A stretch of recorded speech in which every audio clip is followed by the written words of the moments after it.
Okay, so for those of us that can understand me, I'm just gonna start. I know we're still waiting for the interpretation, but just want to welcome everyone. Thank you so much for joining us a little bit earlier today.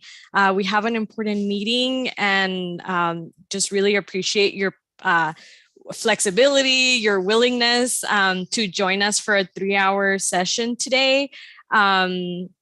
We are so committed to supporting you through this important milestone as you develop your community emissions reduction program. And as you know, it's an important step in improving the air quality. So we're very excited to be able to host today's session.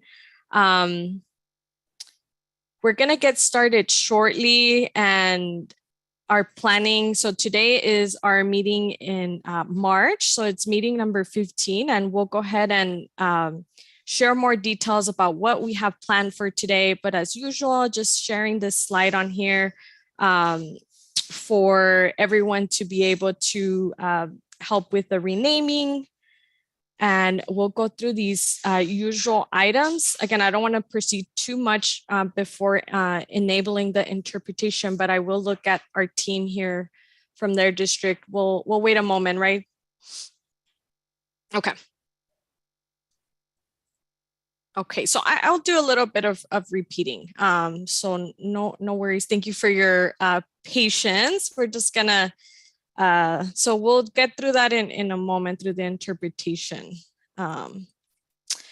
So again, as you join us, you've joined us for a 3-hour session. We're going to be here from 4:30 through 7:30 if our discussion takes us to that direction. The team really wanted to make sure that you had enough time to really feel heard, be heard, and be able to contribute all of the wonderful ideas that you have about to formulate the community emissions reduction program.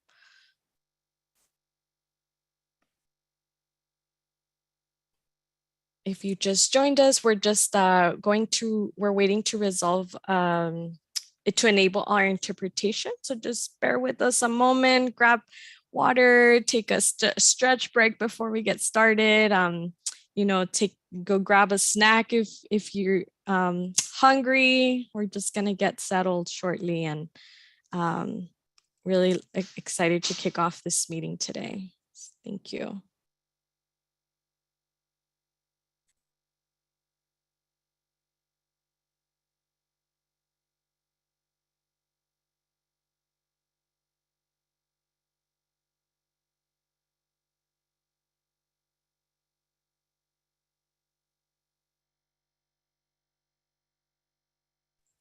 Hola, buenas tardes a todos. Estamos ahorita tratando de resolver lo de la interpretación. Sabemos que todavía no se puede seleccionar la opción.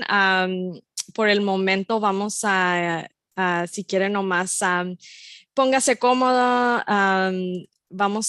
Yo creo que en unos minutitos resolvemos esto de la interpretación y les vamos a dar unos minutos para que puedan moverse al canal de español. Disculpe gracias por su paciencia.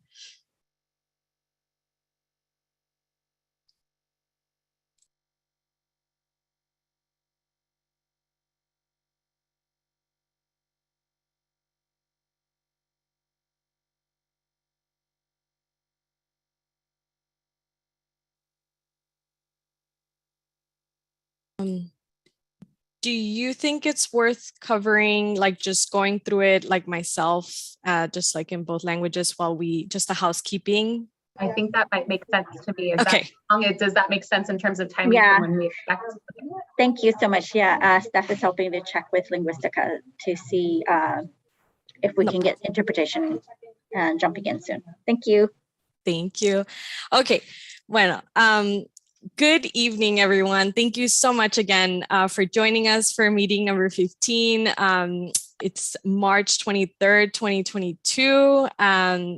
again, just want to thank you all for your flexibility and your willingness to join us for a 3-hour meeting. We're here today, as you all know, because you logged in early. We're here from 4:30 to 7:30, and it might end a little bit early if the discussion doesn't take us that long. So we're very flexible to that discussion, but wanted to make sure we had ample time for you to be able to be heard, share your ideas. We want to make sure that you leave this meeting feeling like you were able to share all of the thoughts that you had for the community emissions reduction program and concepts.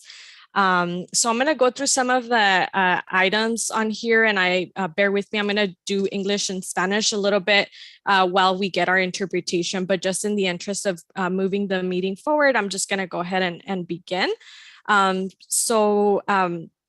Buenas tardes a todos. Como les comentaba, estamos esperando a que se ponga la opción de interpretación, pero por mientras voy a recordarnos de unas cosas que siempre pasamos al principio de la junta. Pero les quiero dar las gracias y agradecerles que están aquí nuevamente para nuestra junta de marzo 23 del 2022, y es la junta número 15 si lo creen. Gracias por su flexibilidad y por estar con nosotros por 3 horas esta vez. Le digo que no va a durar tal vez todo el tiempo, pero queremos que tengan suficiente tiempo para que ustedes se vayan después de esta reunión sintiendo que pudimos escucharlos, pudimos crear un espacio para que ustedes compartan todas las ideas que tienen, y porque sabemos que es un momento muy grande para ustedes. So, aquí nomás les recordamos de aquí, si pueden nomás cambiar su nombre, como lo hemos hecho todas las reuniones, para asegurarnos que les podamos asegurar que los marcamos que sí llegaron. Regresamos a esto ya que regrese lingüística.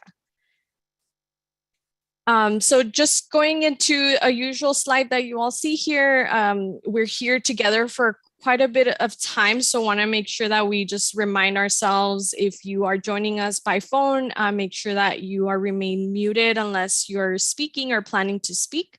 If you're calling in by phone, you can press *6 to unmute yourself. And remember to use your Zoom hand if you would like to speak. There's going to be many opportunities for you to share. So make sure that you raise your hand if you'd like to speak. And if you're calling in, you would press *9. For the residents that are in the stipend program, a reminder that folks should plan to stay 75% of the meeting. And so this time it is a 3-hour meeting, so the time is a little bit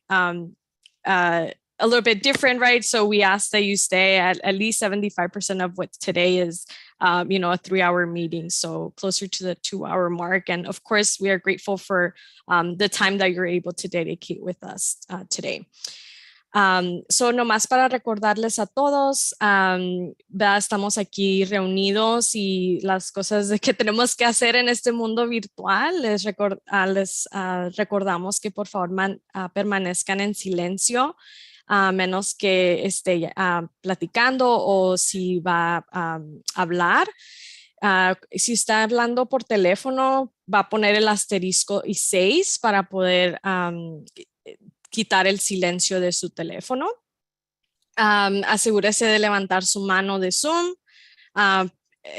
También si está llamando, sería el asterístico y sería el 9 para poder levantar su mano virtual. Saben, como es una junta de 3 horas, ahorita nomás estamos pidiendo los residentes que son parte del programa del estipendio. La verdad, esta palabra yo no me la sé mucho en español, pero nomás para que puedan recibir el dinero, los $75 que reciben, les pedimos que se queden 75% de la junta, lo más, ¿verdad? Que agradecemos el tiempo que nos pueden dedicar a esta junta. So on here, as usual, some of the meeting agreements that you all have established in the past on here, I'll just review them briefly. And so the goals for, we you all have agreed collectively that you are here to help achieve the meeting goals, and you want to focus on all of the different solutions and opportunities that one can dialogue in a productive way. Want to make sure that everyone has time to speak, and to, and to do that, we kind of look around and see, if to create space for others to share, and for you to also be able to take a step back sometimes to create space for others, but also making sure that you also give yourselves the opportunity to participate. You've agreed on a respectful, empathetic, and civil communication in this platform, to stay on comments that stay on point and on time. And today we have no problem with that. We have plenty of time for folks to talk.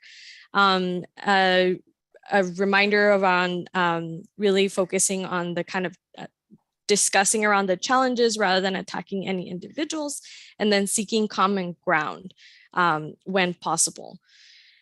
And the last thing I'll share, my apologies, the last thing I'll share about this, to help us engage in this conversation, we continue to read these group agreements that you all have established, and we want to bring back at a future meeting and revisit these and ask you, are these the right ones? Are there any missing on here? Are we holding ourselves true to these agreements? And those are all things for you to think about, and we'd love to bring this back. So for example, one thing that our team has talked about that is important for these spaces would be to listen to one another to understand. And so that would be one idea of a new agreement that if you thought that was important, we could add.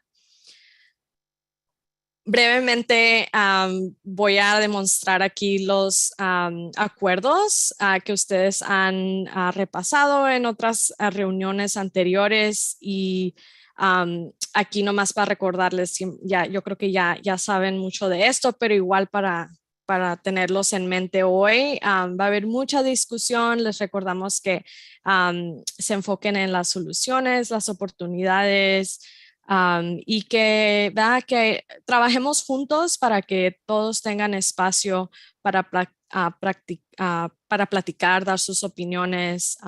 Yo soy alguien que habla mucho, o tal vez en momentos voy a decir, ok, voy a hablar un poco menos para que mi compañero platique. Eso se practica. Ustedes también quedaron en un acuerdo de que quieren que sea este espacio con respeto, empatía, y que estemos enfocados en el tema de la reunión, y como sea posible, no atacar a las personas, y más bien nos enfoquemos en los problemas. Y veo que lingüística ya está aquí, así que voy a terminar este último punto y luego sigo para empezar la interpretación. Y el punto final era nomás que, como sea posible, tratar de encontrar en lo que nos une, las cosas que estamos de acuerdo todos. Y lo último que dije es que queremos traer esto a una reunión en el futuro, y escuchar de ustedes si hay algún acuerdo que quieran agregar a esta lista, que piensan que tal vez no está. So, voy a regresar a instalar la interpretación. Denme un momentito, y los que estamos aquí queremos estar en el canal de español. En un momento usted va a poder entrar. Muchas gracias, Daniela. Thank you very much. And then, Reina, should I go ahead and add the linguística one? The one that's labeled linguística interpreting? Yes. Okay, thank you. That's me. I'll change my name right now.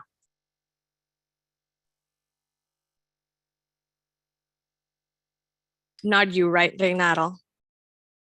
En un momento, yo creo que ya once we get going, Okay. so that we could take turns. Okay, perfect. Alrighty. Okay. Everyone should be able to choose the channel now. So ya todos pueden escoger y seleccionar el canal de español si gustan. So les vamos a dar un momento para que hagan eso. We'll wait a Recordando a moment. todos, recordando a todos, si están en un teléfono, van a ser los 3 puntitos indicando más o more options. Y después de que seleccionen la opción de más en un teléfono o en una tableta, entonces van a seleccionar lenguaje, se van a español. Y por último, les invitamos a poner el audio original en silencio para que de esta manera no escuchen un eco y solamente se escuche claro la interpretación de su intérprete. Si tienen cualquier pregunta o necesitan guianza, mi nombre es Reina Rodríguez, me pueden enviar un mensaje y decirme, ¿sabes qué, Reina? No me puedo conectar, necesito apoyo y aquí estaremos para ayudarles. Thank you so much, Reina. Alrighty, and thank you everyone for bearing with my Spanish. That's very much from the desert, and really appreciate the Linguistica team to support us with this very important role. So thank you so much. We'll go ahead and I think we might be ready for the remarks soon. I'll share the agenda briefly, just so you know what we have in store. Again, very exciting meeting. A lot of really important things happening. So I'll just share with you. We're going to go over shortly after welcoming remarks. We're going to hear from Zong really quick and show us the action item tracker. We're going to have a conversation about the local role of local government and partnerships. And we have our guests from, members here from the county and from the city. And we'll jump into what will be the bulk of our conversation today. At 5:25, we'll start talking about the SERP measure concepts that you all came up with. And after that, we will take as much time as we need and start wrapping us up closer to that 7:25 mark if the discussion takes us that way. With that, I will, without further ado, I'll turn it over to Jessica Olson to kick us off with any welcoming remarks. No problem. Thank you, Daniela, and thank you everyone for joining us early. We're actually not that much off our schedule. It looks like we built ourselves some time. So I just want to welcome you all to the meeting. As Daniela said, today is really about reviewing the SERP measure concepts that you all came up with. We're going to hear a little bit from the city and the county as to kind of a lot of the maybe feedback they heard in the breakout groups we did last month, as well as some of the SERP measure concepts you created. A lot of that had to do with partnerships with those folks. And so the co-leads worked with the district and the facilitation team to bring the city and the county who already sit on the CSC, but to ask them to provide some feedback and some context. So we're excited about that. We also, it's not on the agenda, but before we even get started with that 5:25 item, we will share on our screen with you our work that we've done and we've already shared with the co-leads to have a budget tool for you all to have access to after this meeting. So the goal today is to ask all the questions and provide all the feedback, or maybe even you're looking at that list and you're thinking that's not everything I think we should add. So maybe there's more that you want to add and we will have that space at the end of the meeting as well. But our goal today is to set you up to do the budgeting exercise that we will send out after this meeting. And so we're really looking forward to a discussion. It's definitely that we purposely chose not to do breakout groups so that everyone can be a part of the same conversation today. So thank you to the co-leads for that guidance. And with that, I will pass it to Gustavo Jr. If he has any remarks. Hello, everyone. No remarks. We got a good meeting today. Just encourage residents from the greater Arvin and greater Lamont area to participate today. Let your voices be heard. A very exciting part of today's presentation is what the county and the city could partner up with us, the CSCs, to do. So very much looking forward to this meeting and looking forward for the residents to participate in this. Thank you.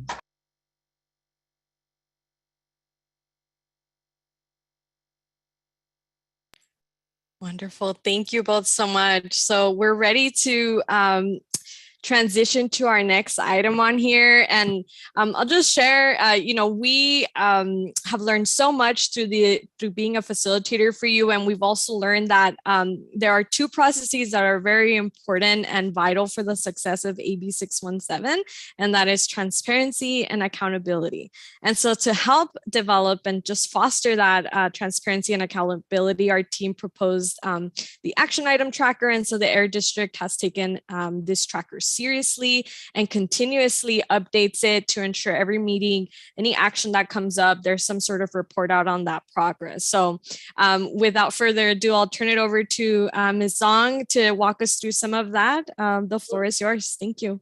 Thank you so much, Daniela. Good evening to everyone, and thank you for joining us a little earlier than usual. I will share my screen.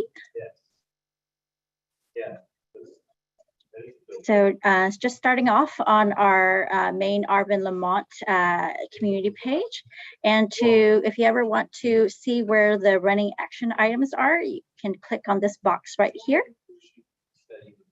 And from here, you'll get the current running action items. And we really just have one item, and that is the previous action item was to translate the brainstorming sticky notes and make that available to the CSC. And we did that, and we sent it out in an email on March 10th. And if you didn't get a chance to see it, you can always click on this Serpent Development and Implementation page. This is where the sticky notes live, and I'll go ahead and show you that right now. And here they are right here. So here are the different sticky notes. This is the main room sticky notes, and here's room 1 and all the way through room 6. I'll go ahead and just show you the main room here. So here are all the sticky notes, and they are translated, so you can kind of browse through them when you have a moment, and you can shift through them through the different rooms that you want to take a look at. Other than that, let me go back to the running action items. Oops, let me open that up again. And from there, it's pretty much done. That was the only one from the last meeting that we had, and we don't really have any other outstanding ones, action items. So that's it for now. If you guys have any questions, go ahead and raise your hand. Otherwise, I'm going to go ahead and stop sharing. Thank you, Zong. Are there any clarifying questions? After every time we report the tracker, always, the invitation is for you to, if anything wasn't clear, to please let us know.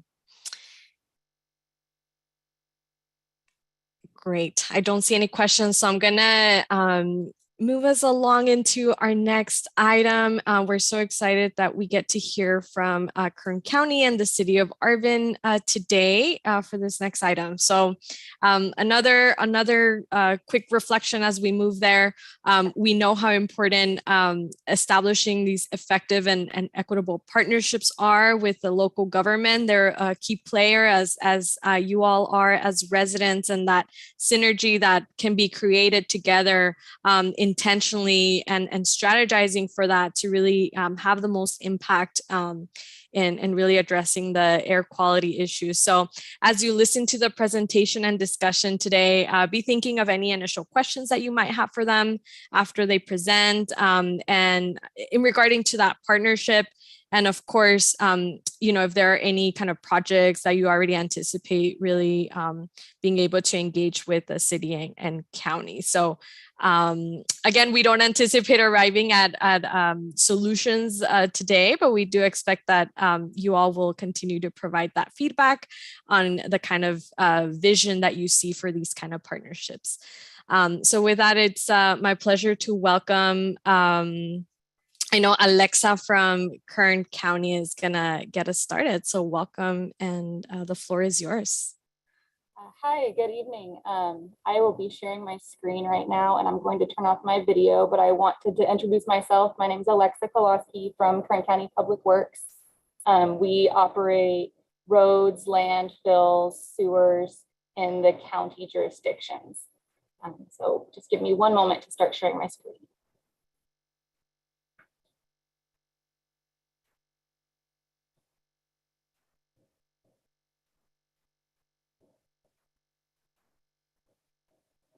Okay, can everyone see my screen?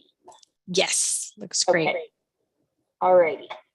So, the Kern County Public Works Department, our roles and responsibilities are to maintain the roads and sewers, operate the landfills, review, issue building permits, and code and floodplain compliance. This is for unincorporated Kern County areas. We've been asked to provide a general overview of road maintenance and sidewalk questions for unincorporated Kern County. So we're just going to be doing a brief overview of that. On the right of this slide, you can see a map.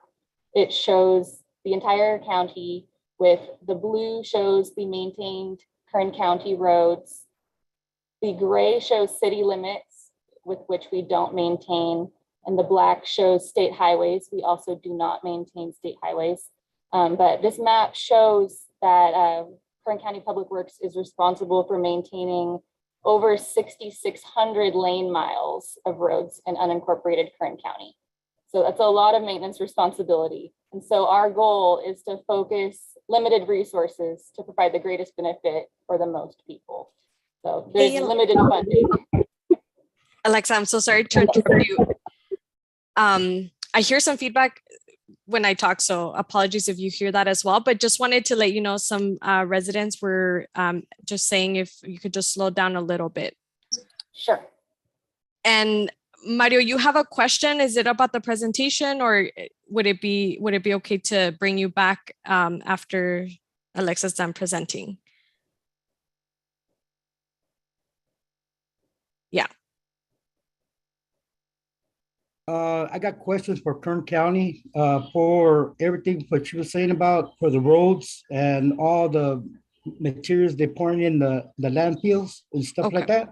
Okay, we could leave them until after she's done with her presentation, but I'll keep your hand up. I do not want to wait because there'll be other things that you guys are gonna put up there, and I don't want to forget what I want to say. I think Do you just understand where I'm at? for the sake of, I think just, is your question directly related to the jurisdiction and discussion that we're having with Yes, the road maintenance? So we can't, maybe we can hear the question briefly, but thank you, Dr. Amas, thank you. Yeah, I was just gonna say, Mario, I think if for the record, if you can go ahead and ask your question and then we'll make a note of it. And that way we can ask it on your behalf when she's done presenting. So go ahead, can you please ask your question so we can take note of it? Well, my question is what is the rules and regulations for all the dumping, they pouring out the landfills? There's no signs out there, no protection for the people who are working at these areas. And not only that, I want to know why our roads are not getting fixed here in Lamont. You know, they have years and years not fixing up our roads here. And there's certain areas that the county are responsible. Yes or no? Thank you, Mario. Yeah, those are two really good questions, and that we'll ask if the county can address during the presentation. I'll be honest with you. I've been talking and doing this for the past 15 or whatever, and I haven't got no answers. They haven't told me nothing about the rules and regulations on the dumping on the waste site, and they haven't told me nothing. I mean, the only thing they've been giving me is the runaround. Yeah, well, that's what we're here. Thank you, Mario. That's why I am here to do something about this. Yeah, and thank you. And you have to understand. What I want you to understand is that I'm a little frustrated because you know, you guys are listening, but nothing's getting done. The rules and regulations are broken, and there ain't no rules and regulations. My understanding. And that's why I'm here to argue about this stuff, because nothing is getting done. If this survey is supposed to help out the people of Lamont and Arvin, we have to, you know, do something. We need action. We need something for our people to realize that you guys are doing your guys' job. So can I know that, and Mario, it sounds like this is related to a lot of the follow-up we've had about your concerns about dumping. We've followed up several times, and I know we've brought other folks in on those conversations. So we'll continue to work with you. This is, in particular, the person who is presenting right now, she is in charge of roads and discussing road maintenance. And I know one of your second questions sounds like something she's going to respond to right now. She said waste dumping.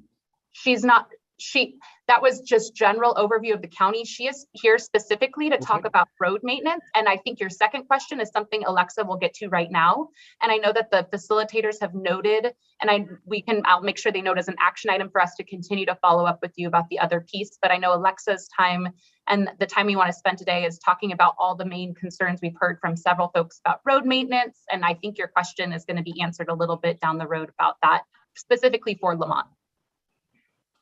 Thank you. Thank you both. Alexa, thank you so much. You may continue.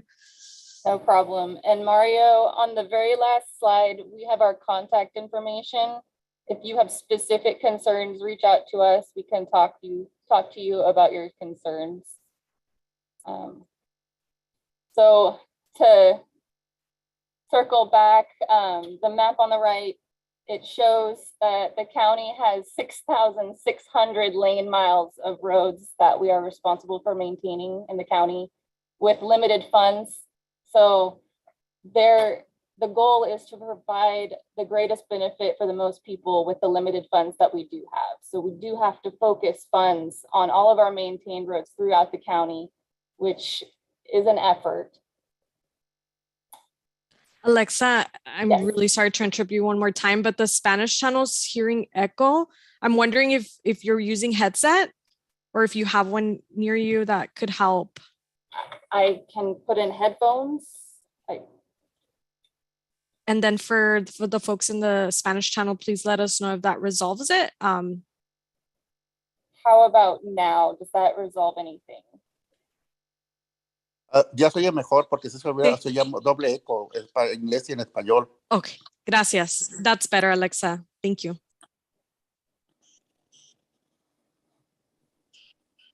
Is it resolved now? Is there still an echo as I'm talking right now? It sounds like that did get resolved. Thank you, Alexa. Okay. So the road maintenance overview, many but not all of the roads in Kern County are maintained by the county. And there's, once again, very limited funding available for road maintenance.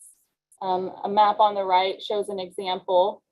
The gray and white roads are not county maintained. The gray is Highway 184, maintained by Caltrans. The white could either be private roads or just not county maintained roads. And the green roads shown are county maintained. This is just an example, a screenshot of a small location in Lamont so that you can get an idea. So we have a 5 to 10 year maintenance plan that I'm showing here. Because there are so many roads that need attention, we must prioritize these roads by safety and by road type. So the roads that get attention are prioritized by roads that have collisions or that are generally unsafe or that have the highest number of vehicles traveling on them day to day. So our 5 to 10 year maintenance plan includes, we have 313 miles of pavement work that must be done within the next 5 to 10 years, 32 bridges that need to be either rehabilitated, preserved, or reconstructed, 143 intersections that we continually maintain, and 14 railroad crossing improvements for safety, and 506 miles of public health projects. So these could be pedestrian improvement projects or air quality projects, such as paving dirt roads or shoulders. And once again, our priorities, safety always comes first, and road type. The highest used roads usually get the most attention first because it's a safety concern. So what is needed to fund new infrastructure? We get many questions about how can we get sidewalks in our community? How can we get our road paved? So the three main things that are needed are right-of-way, drainage, and funding. So below is a diagram. It shows basically a conceptual plan of what right-of-way looks like. That's the area where the road is built. It includes sidewalks. It includes underneath the roadway where there may be utilities. It includes the road that vehicles drive on. And on this next slide, it shows a little more detail. This is a snapshot of a local road, the 60-foot wide local road. And this is the right-of-way line, and that includes 12 feet in each direction for vehicles to drive on, 8 feet on each side for parking, and 10 feet on each side for curb and gutter and sidewalk. That is the current standard, but we do understand there are many old neighborhoods that have not been built to this current standard. On the right here, this shows an incomplete right-of-way build out of a 60-foot road. It shows there's a lane paved for vehicles, but there's not a sidewalk, and there may not be utilities that are relocated where a sidewalk could be. And on the left, there's a full right-of-way build out example. It shows the sidewalk, curb and gutter, and paved street parking. This would be an example of a newer developed neighborhood. So some common questions that we get are, why doesn't my neighborhood have sidewalks? Or why isn't my road paved? One of the problems that has prevented sidewalks from being built in neighborhoods is if they're older than 1974. Homes that were built before 1974 were not subject to current standards for development, such as the Subdivision Map Act. Property owners or developers saved money when they were building by not installing a paved road or sidewalks, drainage, streetlights, the things that you typically see in newer neighborhoods.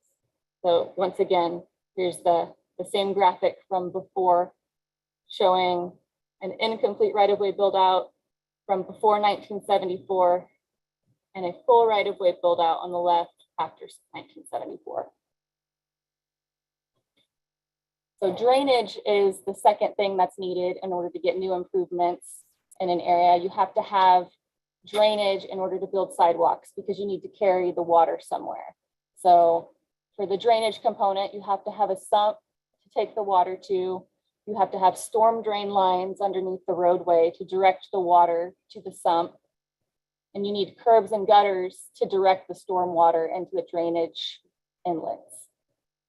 And also the roadway must be designed in a way to allow the water to flow into the inlets and then into the sumps. So that is one expense in addition to right-of-way for new infrastructure improvements such as sidewalks. Funding is one of the last elements needed for new construction. So a typical sidewalk cost, there are two general costs for new sidewalks in neighborhoods. One example is if the neighborhood already has right-of-way and drainage facilities established. So there's already a curb and gutter, there's already a storm drain and a sump, there's just not sidewalk paved. This typically runs for construction and $1 million per mile. The second is if the area needs the right-of-way secured and needs drainage facilities and needs the right-of-way cleared. So an example below, you can see the sidewalk up to this fence line, but the county doesn't own the right-of-way here, so has no right to finish paving the road or the sidewalk in this area. So it's about $2 to $3 million per mile to pave a sidewalk in an instance such as this.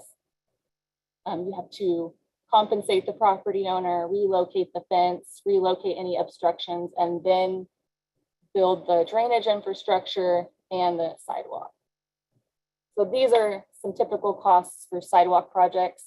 And we typically, for funding portion, we seek out grants to improve neighborhoods that don't have sidewalk because the cost is so high. And so once again, constructing new sidewalks and paving dirt roads, they're usually only able to be done if we obtain grant funding. It's due to the substantial costs with constructing them and acquiring the right-of-way. So this was just a general overview of some of the typical costs and some of the typical frequently asked questions we get from the community. And I've put our contact information here.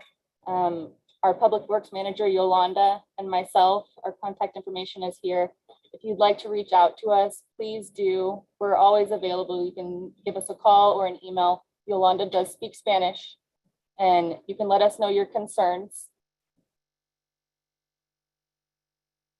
And that's all I have for my presentation. I would be happy to answer questions. I can start with an overview of the one we already received if you'd like. Just let me know. Jessica, I'm wondering if we should go to Mario's question, or if you wanted to make a comment about just like to set this next stage. I was going to set the next stage, but I think we could take other questions. And then before we transition, I'd like to set the next stage, but that sounds great. Yeah, take other comments first. Wonderful. You can go ahead, Alexa. So the question from Mario was, wants to know more about the rules and regulations for dumping in the landfills with limited or no signs, no protection for the people working the area. Those are kind of quoted. Why are roads not getting fixed? So that's what the question directly was. So as far as the landfill question, I can provide a surface level overview. I do not have details on the specific instance that was being asked. I was primarily here to talk about road maintenance and sidewalks. But for the landfills, we acknowledge that there is a lot of illegal dumping, but that is illegal. You must take your items to the landfills that are operated in Kern County. There are worker protections everywhere on the landfills. We are very safe on our landfills. Safety is #1 priority. As far as specific questions, I don't know what a specific question would be, but if you have one, please reach out to us by email and we can direct you to the appropriate person to answer your question about that. As far as road maintenance, once again, we have 6,600 lane miles to maintain in Kern County, and we are always maintaining as much as we can with the funding that we have. If there's a specific road that you're concerned about, please reach out to us. Our emails are right here, and we can let you know when the last time it was maintained is, and if it's on the schedule to be maintained soon. And I am open for any other questions. And maybe I could, because the context I want to set, I think is related to what Alexa just mentioned. So thank you, Alexa, for saying that. Part of the reason, not only did we want to use 617 to just bring Alexa, and then soon you'll hear from Christine Fitarelli from City of Arvin to the table to address some of the concerns we heard, but also because, as you probably saw in your packet, and what we will talk about later in the meeting, is the opportunity to help support the concerns you all have specifically within this community, given that we have this dedicated funding for the CERP. And so can we, instead of, I know Alexa and Christine have a list of projects that I know that they're trying to get to in those communities, can we say, okay, but we have this prioritized list from the CSC and we have funding to help it get done sooner or get done at all, in the next short period of time. So that's our goal, is to bring to you all the opportunity to work within the budget that we'll talk about in a minute, to allow us to fund paving and sidewalk and bike lane projects for the county and for the, so like Lamont, Weed Patch, Fuller Acres, and then of course, City of Arvin as well. So that's our hope. Thank you, Jessica. We have 2 more questions. Odon Chavez, you may unmute yourself and share your question. Sí. Mi pregunta es, por ejemplo, si el presupuesto ya está, es estatal, pues nosotros, o sea, como queremos saber también cuál es lo que tiene para nosotros la 617, porque eso no tiene nada que ver con la 617, que es lo que tenemos nosotros para nosotros. O sea, cuánto es el monto que necesitamos nosotros de la 617 y cada entonces las carreteras son estatales. Esa es mi pregunta. I can talk about 617 and then I might make a comment, and Alexa, correct me if I'm wrong. But the 617, we're about to share after Christine presents. We will share a budgeting tool, which we're going to have a kind of a draft budget that can address any and all concerns you all have within this AB 617 realm, which can include roads and sidewalks and bike lanes. And from my understanding, what Alexa just mentioned is that there are state funded roads, and those were like the state highways that were pointed out in her maps, but then there are also roads that are not state funded. They're Kern County maintained, and they're funded through grants that they apply for. So those are not state responsibility. That's correct. Thank you. And then we have another question from Jose Gurola. You may unmute yourself and share your question. Yes, thank you. I had a question for Alexa or anybody from County Public Works. What the impact of the bipartisan infrastructure bill that was passed by Congress and signed by President Biden last fall, what impact will that have on the road maintenance and whether there will be a change in the philosophy of road maintenance and road design and construction in impacting air quality, tying this into the AB 617 discussion. Thank you. Hi, Jose. We have a long-term plan that we have been developing that in, I guess, response to the new infrastructure bill that has been passed. We are looking into funding a lot more infrastructure projects as soon as that money comes in. I do not know the details on when we will see that money, but we do have plans in place for all of the roads that we plan to maintain and bridges that we plan to improve in order to make the community safer. As for the specific AB 617 community, we are hoping to work with you to develop a budget for this area within the amount of money that's been allocated for your AB 617 efforts in order to help reduce air quality or help increase air quality and reduce harmful gas emissions in your community. Related, sorry about that, Jose. Related to your question, Emma de la Rosa was asking where the community can access the plan that you referenced. I can provide an example of the elements that we are proposing, but it is not online. So I can share that with the AB 617 folks. And we can send it out to the community. Wonderful. And I have one more comment on here from Gustavo. Go ahead. Yeah, how's it going? My question is just for the roads that the county maintains.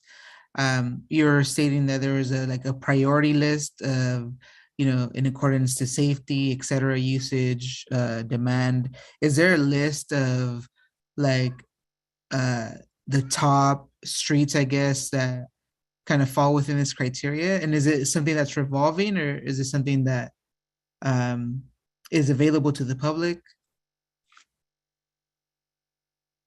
As far as priorities, they generally, in terms of safety, they change as collisions increase in certain areas. As far as average daily traffic on roads where the roads are prioritized by average daily traffic, that is a little more static. Usually roads that are more highly traveled year to year stay about the same level. Once again, we can provide that information to the AB 617 group. Thank you. Sal, I see you unmuted. Did you want to ask a question? No, I don't have a question. I just want to go ahead and report myself present to the meeting. Thank you. Thank you for joining us. The only question I have is that my setup here, my computer, all I see is myself and somebody down there, Daniela, and that's it. Am I supposed to see more? Do you see the slides by any chance? It should say Kern County. Are you able to see the presentation? No, I do not see the presentation. I see Yolanda Alcantar. I have the email, and I also have Alexa Yes. Kowalski. So you're seeing what you should see, and then we can have our team send you a message as well if to make sure they can kind of troubleshoot if there's anything else. Oh, okay. Thank you so much, Okay, Sal. We'll take one more comment and then we'll turn to Christine. Emma de la Rosa. Yes, thank you. I just wanted to raise that it sounds like there's a lot of opportunities here for the CSC. So, for example, right now we're hearing that there isn't specifically a list that's been shared with the public. So potentially that could be one step that the county can take, is to share those lists publicly, and also to have like some type of mechanism in place where folks can directly contact Public Works to inquire about the streets that have not been completed. And I'm alluding to the comment that was added in the chat box about a street that was never completed. I know that, you know, the county has miles and miles of maintenance that they have to oversee, and you know, totally understand that. But also want to highlight that residents in these communities are also taxpayers and also deserve the state maintenance and attention that other areas of the county receive. And I think, again, with the 617 CSC, this is a perfect opportunity to find ways that the county can work in collaboration with the residents to identify how that improvements can look like moving forward. So mostly a comment for the CSC members. Thank you so much, Emma. With that comment, I would love to welcome Christine Varadelli for the next presentation.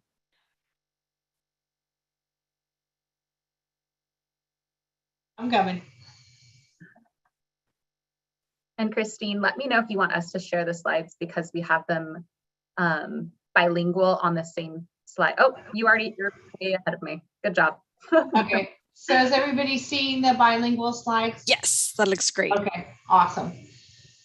So most of you know me by now. I'm Christine Vitarelli. I am the grant writer for the city, and I was asked to present some concepts and to also just discuss some comments that we've heard over the last several meetings about streets and roads and things of that nature.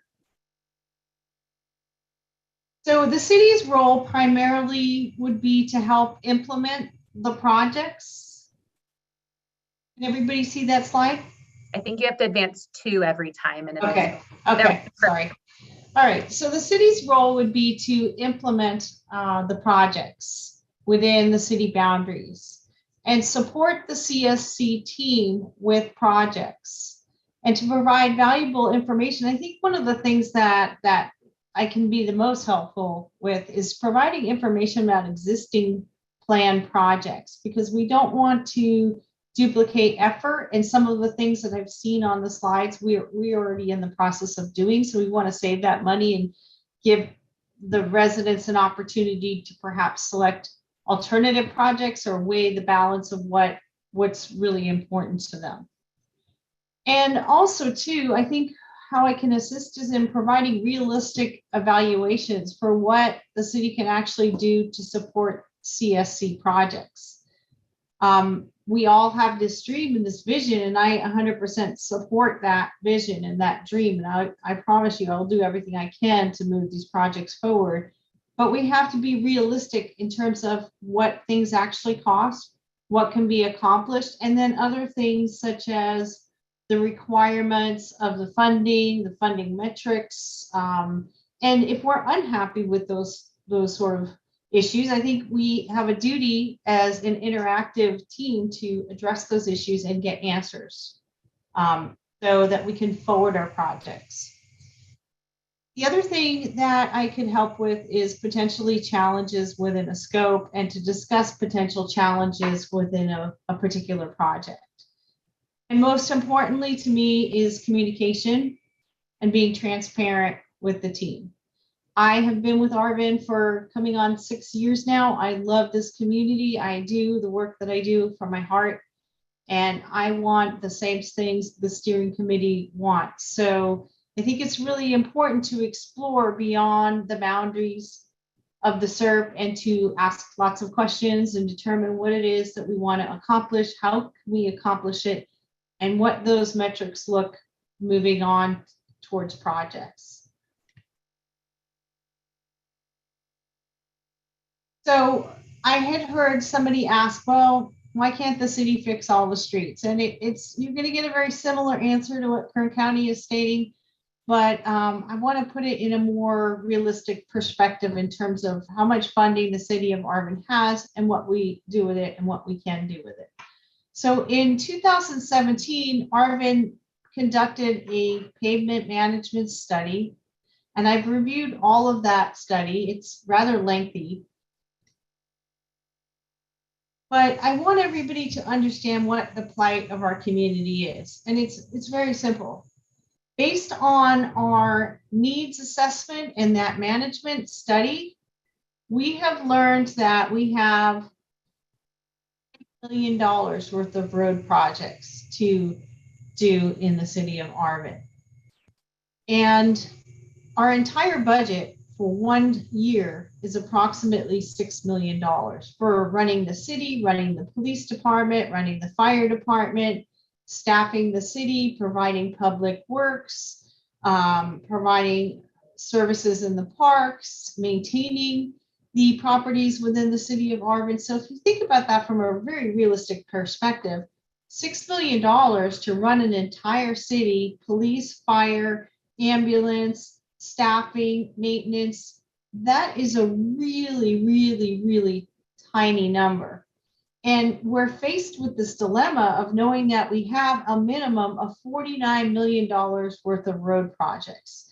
So it's easy to understand and see why perhaps the roads are in such bad shape, because we've never really had enough funding to repair those roads. In addition, I will let you know that I have applied for several grants. We've applied for a grant which is funded, and that is going to pave and provide sidewalk, curb, gutter, street for the entire length of Franklin Street. And that project has been awarded. And in addition to that, we have a pending grant award with the CDBG for 2020, in which we have proposed to pave and add sidewalk, curb, street, and gutter for Haven Avenue. And that is the entire length of Haven Avenue to include bike lanes. But I would like to draw your attention to the actual cost of projects like that. So the roughly just under 1 mile Franklin Street project is $2.8 million. And the proposed project for Haven, which we should know in another month or two if we've been awarded, is $3.2 million. So it is true that, 1 mile of road takes a lot of money to do. And then to just briefly, I know that people are going to ask, so I'm just going to put it out there. We do have roads. We have SB1s, the gas tax. But if you look at that number, you will see that SB1 only funds the city approximately $440,000 per year. And we're again faced with the dilemma of having, just 1 mile of paving is going to be over $1 million.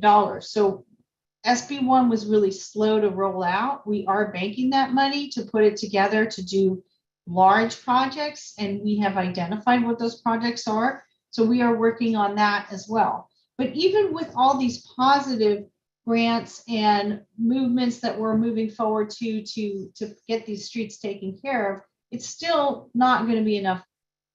And that is why I see it is an important project for us to collaborate and consider what sidewalks, curb, gutter, bike lanes do we need to improve, because we want to encourage active transportation. We want people to walk to the parks and be able to walk to school. It's better for their health. It's better for the environment.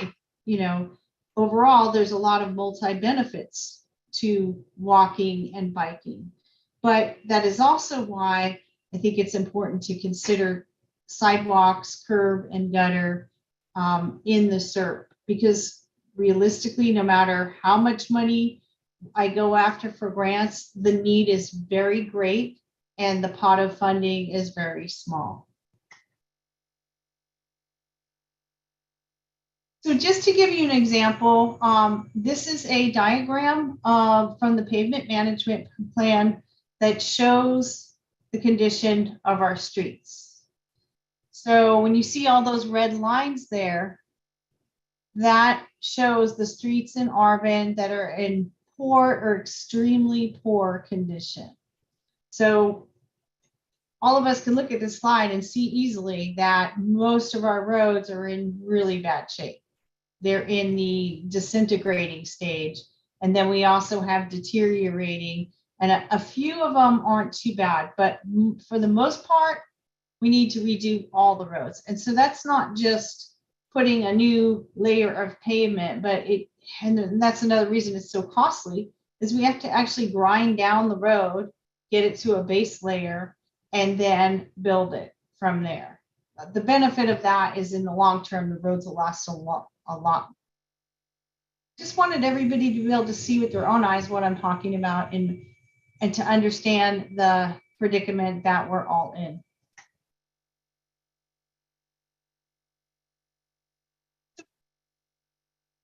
SERP that are sort of new ideas or additional ideas was the concept of heavy duty truck rerouting study. And I noticed that right away on the list because that particular project already has a programmed source of funding with Kern Council of Governments. I'm going to forward up to that one real quick. So here is a slide from the Kern Council of Governments is currently working towards. It's a planning document to address rerouting traffic through the side of Arvin instead of coming right down to 23. So this is a planning document that's already in the works with Kern Council of Government. And I wanted to point that out. I saw that I think it's a fantastic idea. But if Kern COG is already doing it, maybe there's a way that we can follow up with them and participate with what they're doing and save that potential pot of money, which is about $250,000. Because I am aware of this. This came out recently from the regional planning study, and they are currently putting a traffic route and a truck route alternate plan together. So one of the benefits is just knowing what's happening now to make sure that when you're making these very important decisions about where the money is going to be spent and what projects you want to do, we want to make sure that you get the maximum potential out of the funding. And the way to do that is to know what is currently being done and putting our heads together perhaps with other organizations, other MPOs, Kern Council of Governments, to really focus on what the overall plan is to make sure that our SERP is successful. Back to this slide for a moment. And one of the things that was suggested, replacing public fleet vehicles. Benefit of that is that, just from my perspective here in Arvin, we have some really old trucks. All of our public works guys are driving old Fords, and they're in bad condition, and they're also polluting vehicles. My goal with this particular concept would be to convert as many vehicles as possible to electric. There's new vehicles out there on the market now. Ford F-150 now has a full electric version, the Ford Lightning, and I believe GM and Chevy are all following through. But I think it's also important to consider the amount that is being funded and to determine how that works in conjunction with existing funding resources that are already available on the Valley Air District website, and to carefully weigh what it is that's important to the committee and determine whether or not they want to add increased incentives.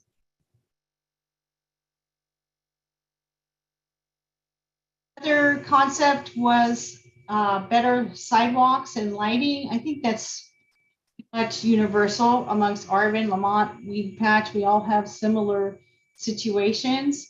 And the more we improve the sidewalks, the more we improve the lighting, the better it's going to be for the community. And it also encouraged people to walk more than using their vehicles, which would result in less air pollution. Sorry, could we take a minute? I'm not hearing our translators in the Spanish channel.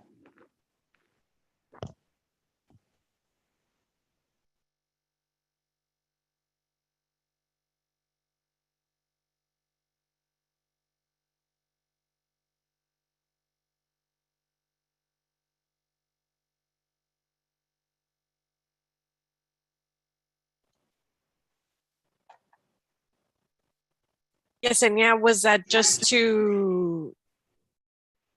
It looks like translation stopped. So, Okay. or I don't know if it stopped or if we're good now, but. Okay, we'll give it a moment. Okay, it's okay now. Yeah. It's working. Thank you. Okay. Okay. So we were talking about land use, better sidewalks, lighting to encourage active transportation. And I think it's safe to say it would make our community safer.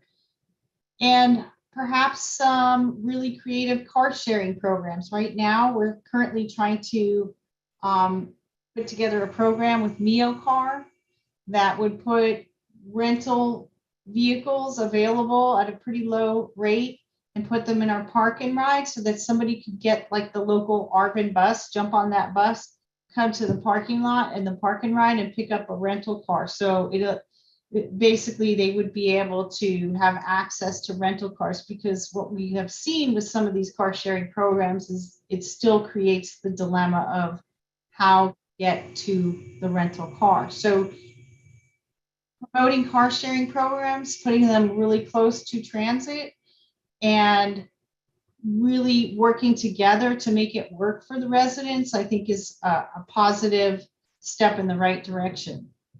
Additionally, I wanted to note that in those car sharing programs, they're electric or plug-in hybrids. So really, when I talk about vehicles, I'm really talking about plug-in or full electric vehicles. That's the program that we're looking to support, and there's a direct benefit with the air quality. And in addition to that, there is obviously a direct benefit to your pocketbook right now because gasoline's outrageously expensive.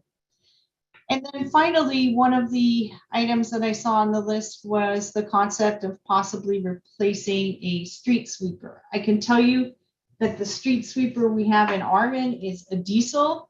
It's old, it breaks down all the time, and we don't have enough staff to actually run that street sweeper regularly. So as a result, the streets aren't getting as cleaned as they could be, and there's a lot of dust and particles floating up in the air. So it would make sense to consider replacing a street sweeper. And I have even seen now that they have a full electric street sweeper. So it's no pollution in using them. And so in order to keep the roads clean, avoid some of that dust flowing around, I would support a street sweeper project for an electric street sweeper and an increase in the amount of service on the street sweeper, because I believe right now they're only doing it once a month, and that really doesn't cut it. And especially in the summer months where you have a lot of dust and dirt and heat, and the dirt's just flowing from one place to another. Because walking on the street is breathing that in. I'm getting a message again, Christina. I'm so sorry. I'm getting a message that the Spanish channels might be having some issues again.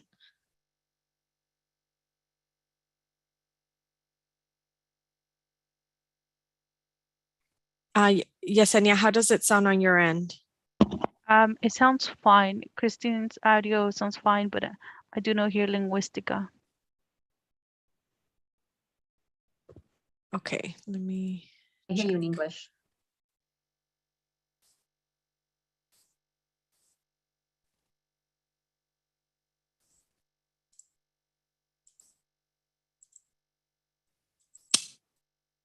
Let me see. Do we know if it's Reina or somebody else interpreting currently? Or before it stopped? Wasn't Arena, I think it was Tanya maybe who was interpreting, but I don't hear her in the channel anymore either.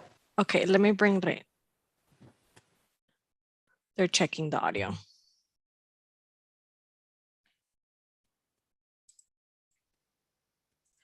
We have a continued interpretation. I think, Jasenia, can you let us know thumbs up if it's working now?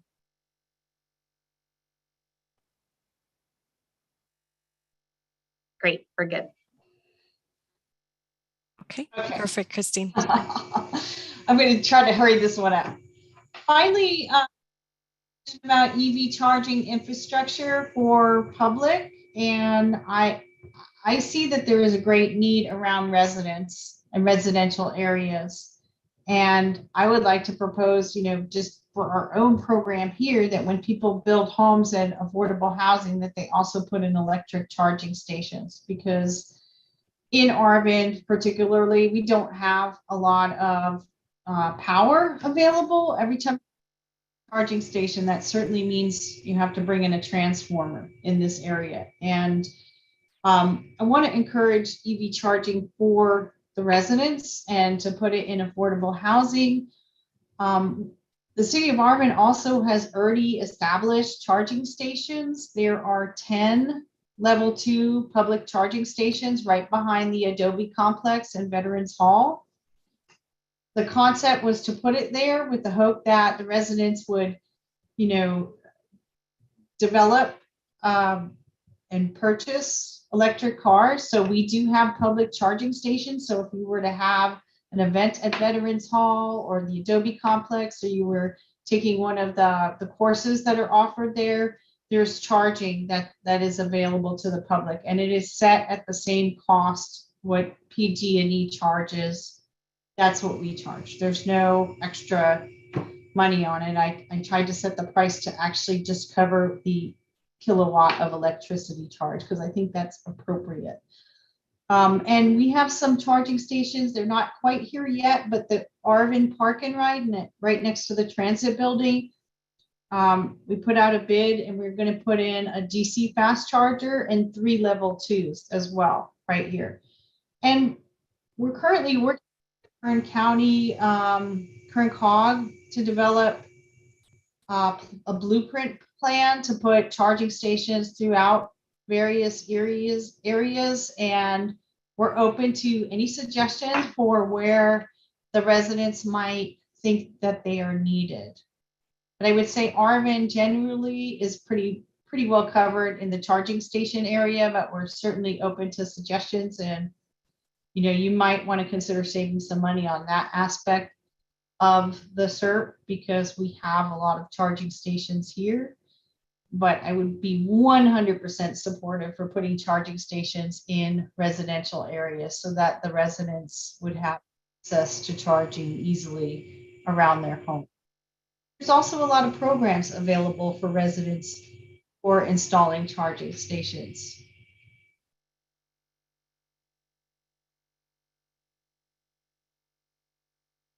And then the other item obviously was bike paths, roads, and sidewalks. So I don't know this number here got developed, $150,000, but that's just really not going to cut it for a sidewalk and for an area for bike paths. It's a very, very low number. And, that might be up for discussion in the CERT.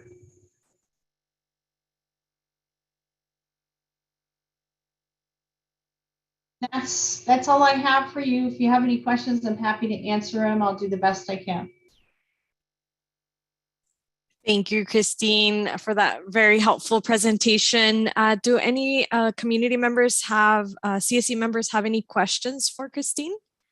Gustavo, go ahead.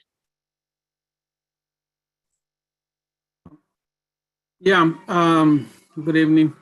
I have a couple of comments I think are directly related to this, just listening the presentations, both the county and the city. of Arvin. Tomorrow, my organization is going to have a listening session, meeting with Caltrans, the state agency that is in charge of state roads that includes 184 in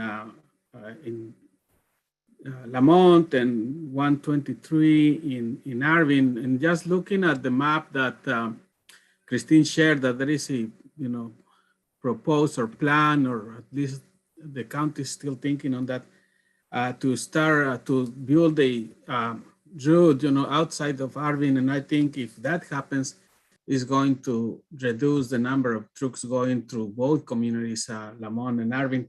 So if folks want to join, it's a Zoom meeting. It's open to the community. Several of the people present here were invited, but I don't have all the contact information for other people. For those that want to join, I'll put my name, email, and phone number on the chat, and feel free to share it and contact me if you want me to send you the link. That's one. The other thing is, I was looking at, the people participating, and I saw Cherbel, which represents the Recology company. And I was just thinking, before I forgot that idea, the Committee for Better Arvin and Comité Progreso de Lamont and CRP have an agreement with the Recology, in which Recology took over a company that used to be called Community Recycling, which was very, very bad in respecting the regulations, and was polluting our air and all of that. So, and Recology came and buy that other company, and they are reached to the community, and they are being way more responsive and taking care of the concerns of the community.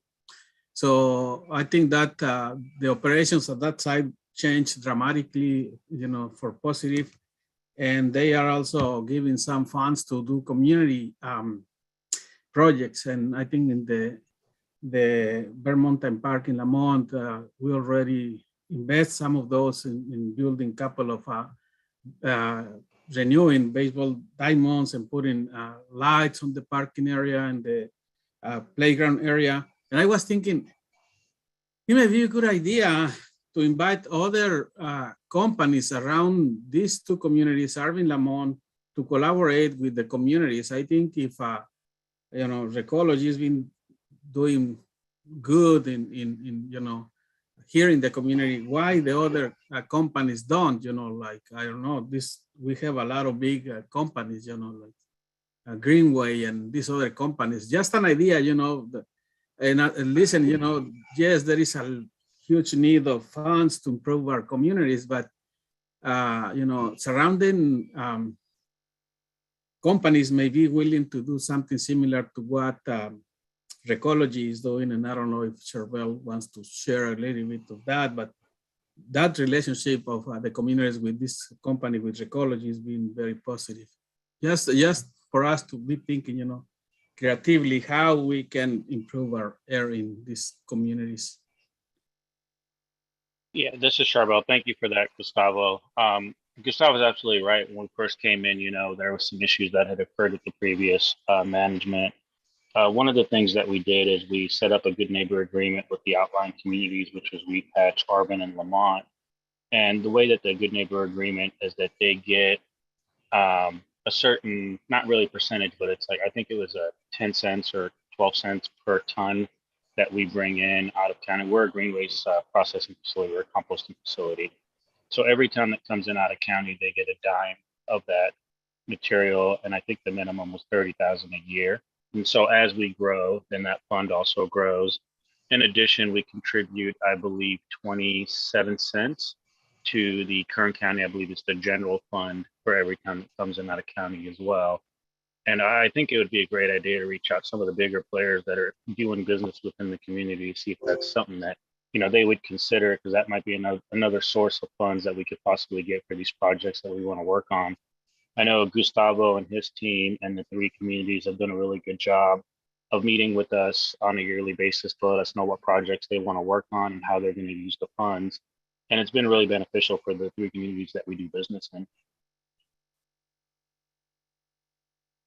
Thank you, both Gustavo and Charbel. Really appreciate it. Mario, you're up. Yes, I want to agree with Gustavo, because I did do an investigation on this location. And you know what? They're doing a really good job because they do have signage, and they even try to protect the birds not to go into those locations. And you know what? Maybe these other people could learn off of these people. And that, you know, and I'm very strict about stuff like this. And very good job, Gustavo and that company, for doing a great job of protecting whatever is supposed to be protected. Thank you. Thank you, Mario. Thank you. With that, we could take one more comment and then we'll transition to the next item. Tim Prado? Hi, I had a question regarding for county works. I couldn't get into the other one, but it relates to what Arvin suggested regarding their street sweeper. I had just had one question. If the steering committee funds and provides funds to purchase one for the county for Lamont, does that mean that that street sweeper only belongs to the community of Lamont, or will it be shared with all the non-incorporated areas of Kern? Maybe I can help answer that. Something as we develop this, we can maybe work from the Air District and CSC perspective. As we fund these things, we create that direction for the county or with the county as we partner, because that is something we will look into. To support Christine's comment, that is something we will look into. It's one of the comments that we want to support, in that the district will look into funding should the CSC allow that. And Tim, your comment, I think it's, you know, should everyone in the CSC support a similar concept, then that could be maybe part of that agreement with the county for purchase. Okay, yeah, that was my concern, because it was like, if we purchase, you know, Lamont's not a city, so it does not have the same services as Arvin. So we would have to purchase it through the county, and then the county would have to provide those services, but nothing prevents it from being shared with all the non-incorporated areas of Kern. I could imagine, obviously street sweeping probably doesn't happen every day. I could imagine we could, I'm just thinking out loud here, but it's maybe if we do something like this for both the city and the county, we have some sort of minimum, you must, you know, sweep at some minimum interval within this community, you know, something of that regard. And we'd work closely with you all and with the county and with everyone on doing something like that. That's a great point, Tim. Okay. Thank you all so much. And thank you, Christine and Alexa, for your presentations and for all the wonderful information that you shared today. With that, I'm going to take a moment to just check a few for the attendance, some numbers that I'm seeing here, and then we'll transition to the next item. So I'm going to ask, if you're calling in, if you can unmute yourself, that way from a phone, that way we know who you are. So I'm going to call your number. So 661-436-9815. Could you unmute yourself? Yes. Hi, and then just share your name. That way we can capture it in the attendance. Lucia Alcala. Alcala? Oh, what's your last name? Yes. Yes, Alcala, yes. Okay, thank you. And then you can go ahead and I'm going to mute you again. Thank you so much. Okay. Okay. And then for the other number is 661-889-1917. If you can unmute yourself and let us know who you are.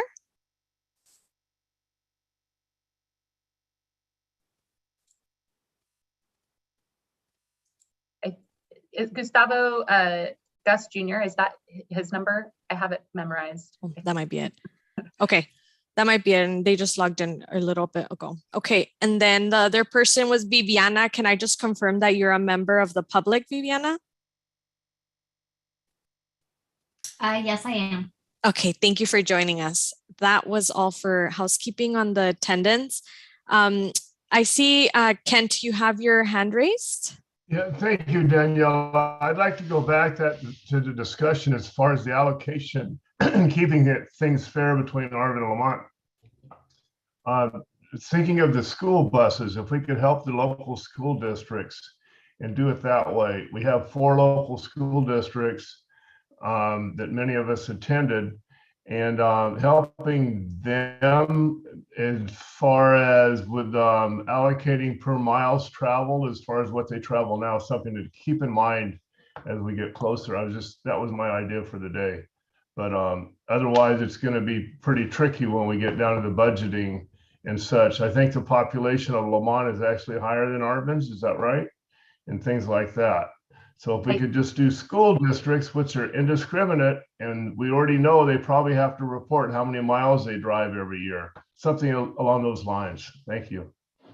Thank you, Kent. And I think you're helping transition well. And even some messages that I'm getting from folks, I think helps transition well. So if I may, unless Jose's questions ahead, I'll kind of transition to the packet that we have posted and sent out, which is a consolidation of not yet confirmed CERT measures. So I definitely want to clarify that for folks, but an overview of all the concepts you've all shared with us. So Jose, is your question ahead of us going through? This will hopefully touch on all of the different concepts folks have already come up with so far.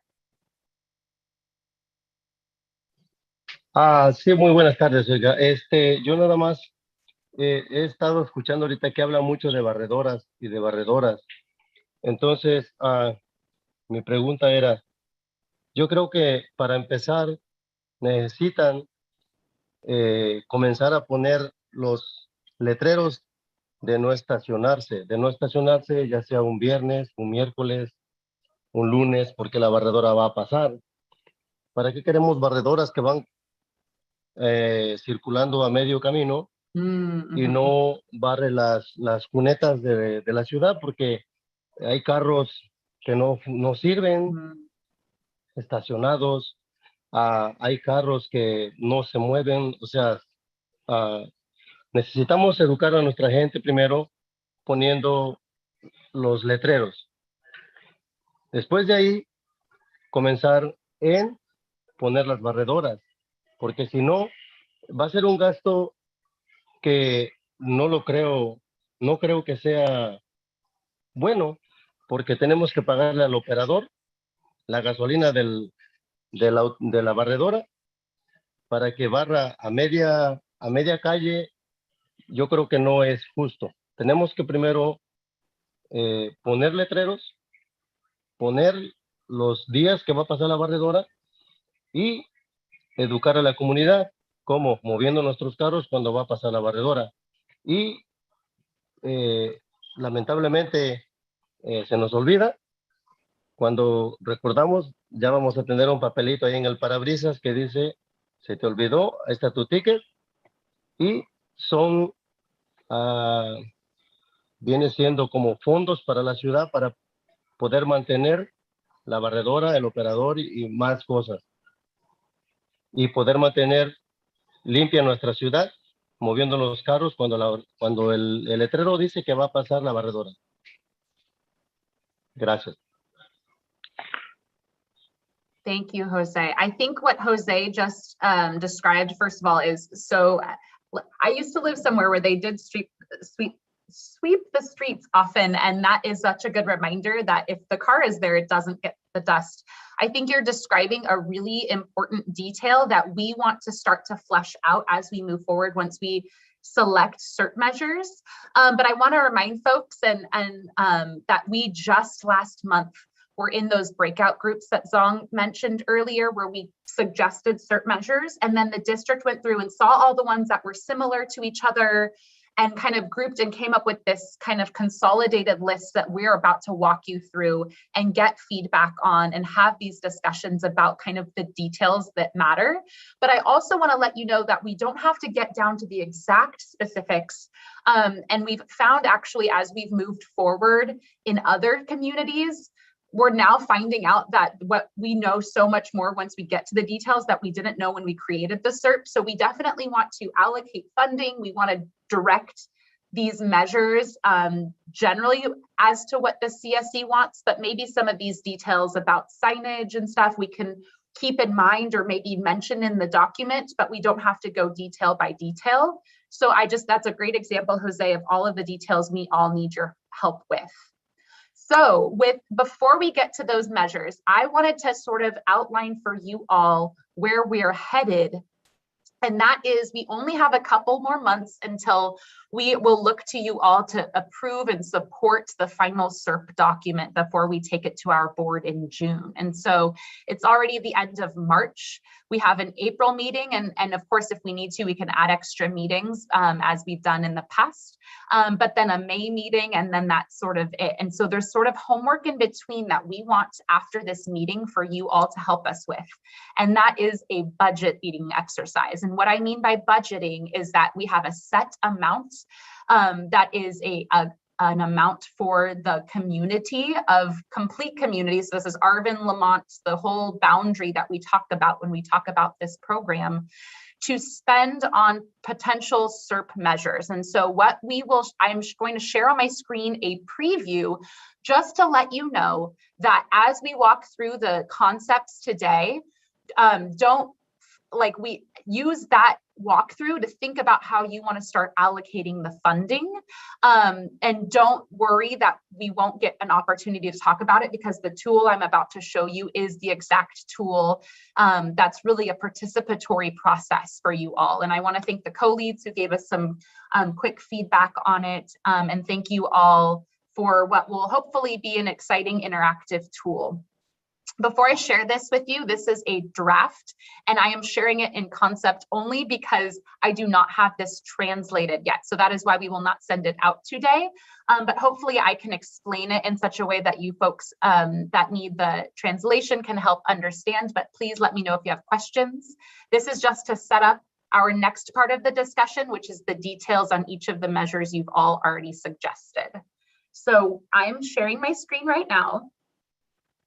And this is the tool with a budget of up to $30 million for the community to spend on clean air projects. And so what we've done is we took a look at all of the concepts you all created and all suggested in those breakout groups, took a look at what we have historically funded, and including looking at the benefit of being the third year. Although I know it's not, I'm sure you all wish that we were selected in Arvin, Lamont earlier. There is a benefit of that. We've learned some projects and some lessons along the way in other communities. So taking all of that into account, as well as taking all of the number of comments into account. For example, several people talked about bike paths and sidewalks and road improvements.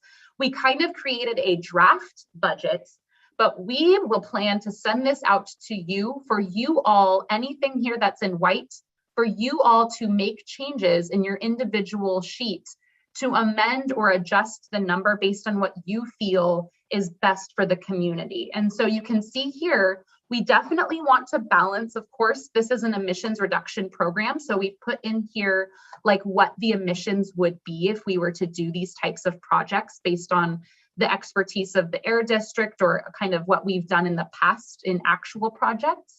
So you can go in here and you'll be able to not only adjust if you want to, otherwise you can leave these where they are, but you can also let us know if you want this in the SERP. So that's a yes.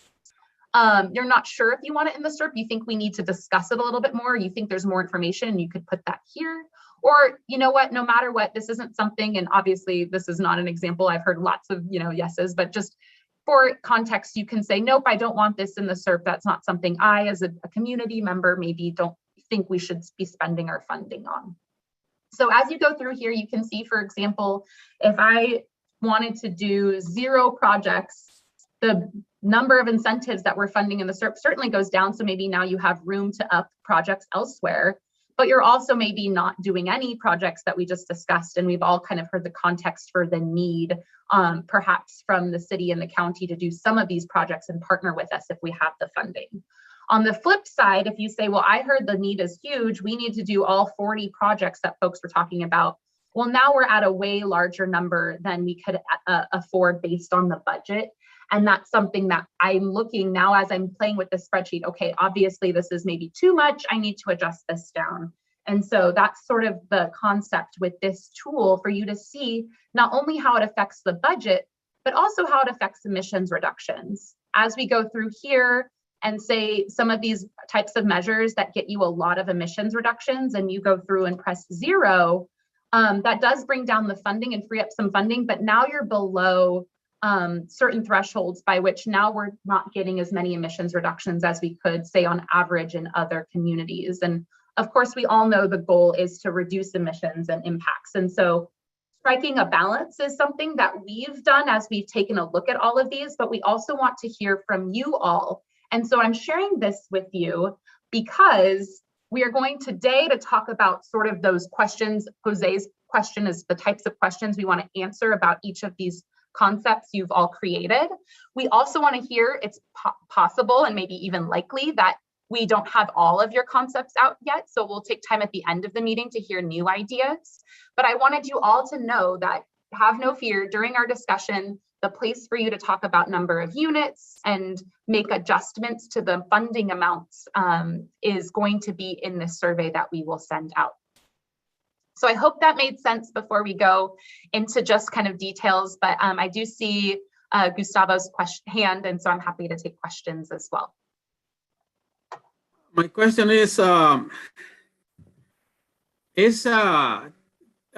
million is a limit? Can we ask for more, understanding that I think what we are hearing that in other projects, 30 million is not helping make much progress. Why limit it to 30? Sorry, yeah, so how we arrived at 30, I think is your question. And then your question is also, is that the limit? Right now, 30 is based off of kind of what I described and taking a look at all of the projects so far described to us. And also taking a look at the needs based on all of kind of the feedback we've heard so far. And 30 million is similar in scale to kind of what is happening in other similar communities. And I think your question is the 30 million doing its work in the other communities? We have yet to spend all of the money in other communities. We're actually trying to move money from certain groups into others because maybe to your point, Gustavo, we're finding in what we're calling implementation. So once we do the SERP, that some of the measures maybe aren't as far along, or other measures didn't get as much funding as we thought we needed. And so we're moving funding around to make sure things move forward. And so I just encourage you all, that red will pop up if you go above the 30, but that doesn't prevent you, I guess, from suggesting, and then we can take it to our team. And obviously there's a lot more kind of done on our board level to set those expectations. But I'll just say to you, Gustavo, the program doesn't stop you at 30. It'll just let you know, hey, you're above the 30. But as we move forward and we get feedback and we prioritize, it's possible that there's room. So that's a great question.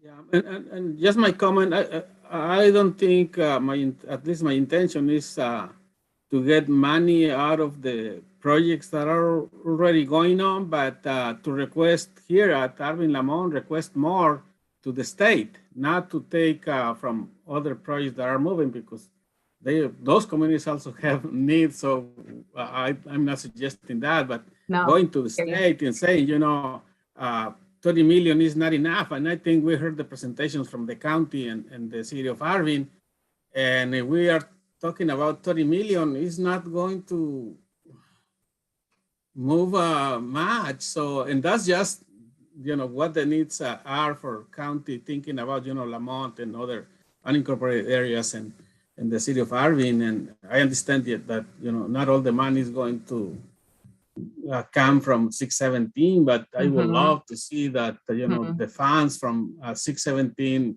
make a difference, in moving, the progress in this community. So I will suggest for us not to stop here, not to ask current projects, but the state to increase those limits. So the 617s that are implemented now and here in Arvin Lamont and future projects, are worth the investment of the communities. We have 65, 62 people here. Most of them are residents, you know, and they are investing their time.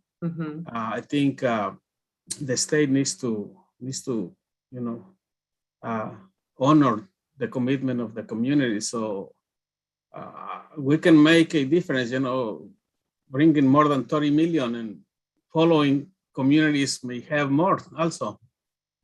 Thank you, Gustavo. And I'll just add as well, like I mentioned, as we see the feedback from everyone on this, including, I know Christine made a comment earlier offering to the committee that from the public benefits perspective, so for fleet vehicles that she mentioned, perhaps that 20,000 doesn't go as far as you think, or as she's aware, given kind of her experience. And so she suggested perhaps maybe we change that, increase that funding. So that's an example of the types of adjustments that could be made. And as we kind of build off of that and see what is available in the committee, or in the community rather, for these projects, meaning how many buses are there to replace? How many roads are this high priority? How many street sweepers make sense? That can help us build that, and to Gustavo's point, maybe make a case if there needs to be more. So that's a great point, Gustavo. Okay, we have two more questions. And then on that related point, before we go with Christine, somebody just asks for clarification. What is the allotted amount dedicated to Arvin Lamont as a whole when this community was selected? I think, oh yeah, so Ivanka is asking, what is the, sorry, I'm reading it directly. When you say 30 million, are you saying that go beyond the amount 6, 7? No, we're not taking any funds from anyone else. This is beyond all of the committee. This does not affect any of the other community allocations, or we are fully committed to funding completely all of the other CERPs. So sorry if I said something that made it sound different. Thank you. Christine? Hi. Questions and a couple of comments. So what happens if the committee decides that they're going to fund a specific project, and then that money, because it's hard to implement due to restrictions based on metrics for the program and cost benefit analysis, and the projects aren't moving forward, what happens to that funding? Can the steering committee come back and say, okay, it's been 2 years and we haven't funded any of these projects? Can the steering committee have the decision to move that money around after the SERP? So that's one concern. My other question is, can AB 617 program directly fund programs outside of the existing Air District program? So the reason I'm asking that is I'm really familiar with a lot of the Air District programs, and they have restrictions based on greenhouse gas metrics. So for example, if you want to build a road under the Remove 2 program and you have a $120,000 project, based on the metrics used for Remove 2, it limits the funding to about a 10th of what the project is, making it and rendering it an impossible project to achieve. And so perhaps this is an action item to discuss some of the metrics and what's available, because what I really hate to see is after all this work is said and done, we're not funding projects because we don't have available match funds to institute the projects. And whether or not CARB and the Air District consider other metrics, such as health benefits, such as the number of. Oops, I think you cut out there a little bit, Christine. I don't hear you anymore.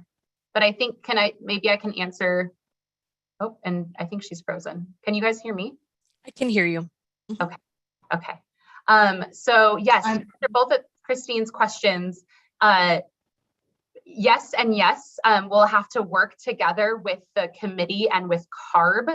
But the first question is yes, and those, I think I have a couple folks that are on other committees. We are working on this with other committees. So for example, if there is a measure, to Christine's point, that for some reason doesn't move forward, whether it's us or we're contracting with someone, or we're finding we didn't need all of that funding because maybe there's new funding that comes in. We found this with COVID. It happened actually to us in a different community in a different way. we will work with the committee to move that funding to another maybe project in need. So that's certainly an answer. To your second point, Christine, that is definitely something with the CSC and CARB support and other support we are already looking to do. A good example to your point is using the district's regular program to fund sidewalk type projects in a different AB 617 community pretty much meant that that community couldn't do the project. To your point, they couldn't find the match funding and the project. So we started by getting support from the CSC, and then we'll get support on our end to take it to the board. Essentially, to your point, it'd have to be a brand new program, but we're committed and we're already moving forward in this other community to do that. And that's something that maybe on the onset, we put in the CERP. We say, hey, look, let's try to make this different than our current program so we can just get these projects going and not wait for you, Christine, to have to apply and wait for grant funding or Alexa to have to apply and wait for funding just to get a project done. Like generally speaking, like electric vehicles are a lot more expensive than gas vehicles. So if you're looking at an electric vehicle, you know, it's at least a third more of the price, if not double the price of a regular gasoline vehicle. We want to encourage residents to go electric and to encourage communities, you know, even fleets, even public sector to be able to upgrade to these vehicles. And it's really hard to do when the cost of an electric car is $45,000, and that's what they cost.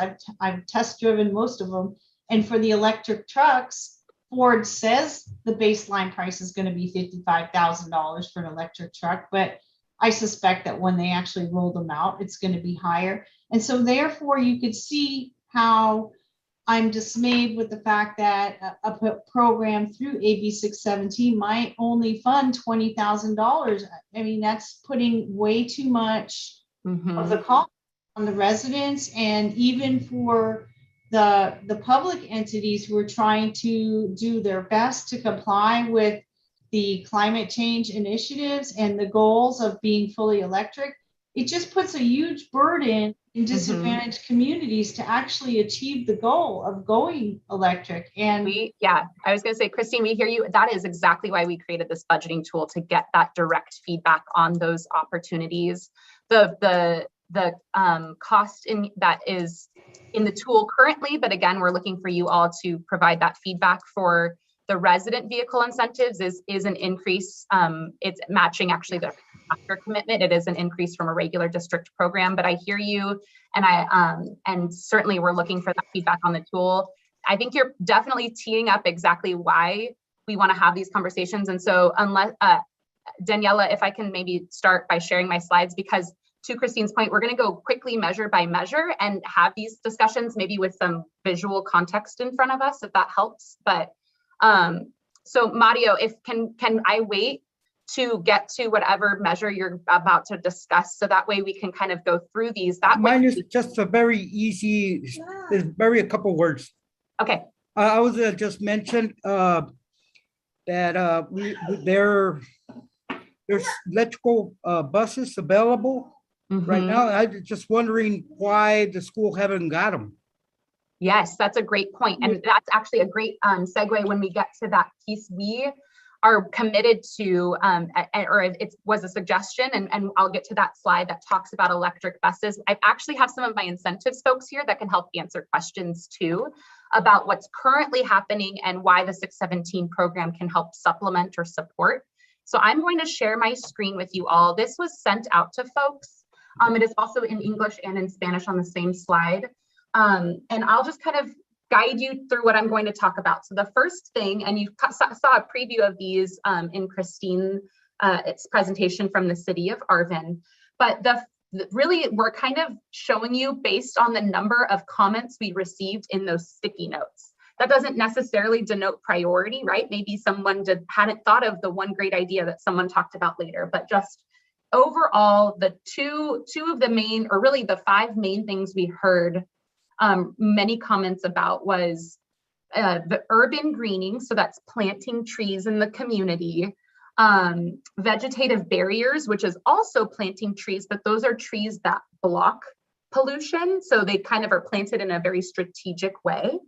And both of those are measures that, based on our experience, cost can totally vary. It's by project and it's by size. And what you'll see in the budgeting tool that we've asked you to fill out is kind of an estimated cost for you to all kind of take a look at. But this would be something that we would partner with folks on, and we are actually working on in other communities.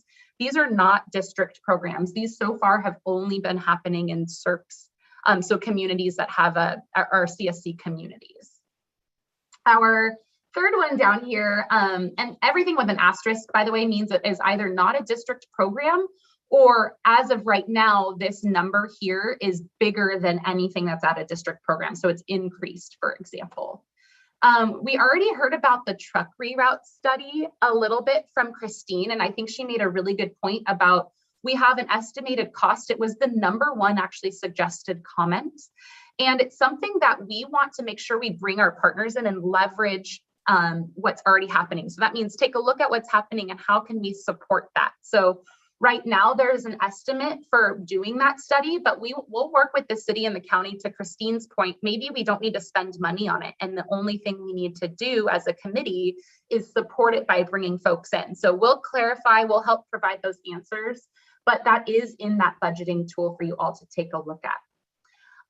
The next two, if there's any questions about, like I said, I have some incentives folks with me, and Daniela, can't see the chat, so let me know if I need to stop. But this is for increasing the incentive for resident vehicle repair. Right now it's at 600, so that's what we have here, but this is certainly something we want feedback on, and we will work with. We have partners that do this work for us.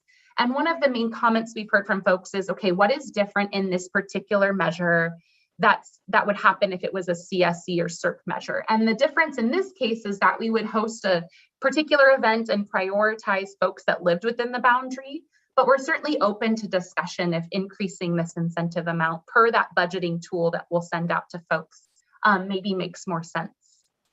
And then finally on this slide, public fleet vehicles, I think Christine did a really good job outlining what that means.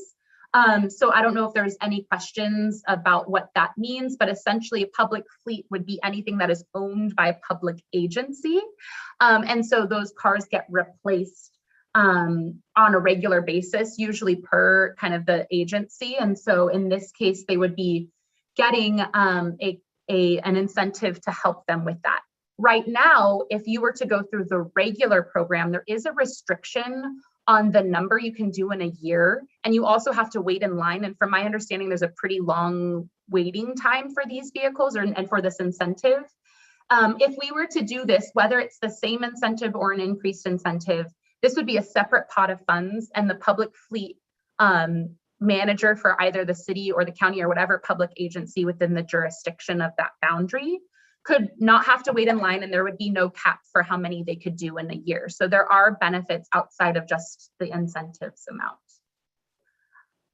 Any questions? Like I said, I have a couple of my incentives folks here. I'm also happy to go to the next slide, which I think has a lot of resident related incentives.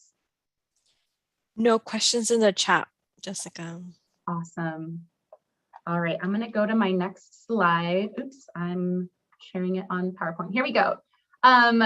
So we had just heard a great comment from Mario that I think is super relevant. It was also a very highly commented item, in that we replace school buses that are either diesel or even natural gas with electric school buses.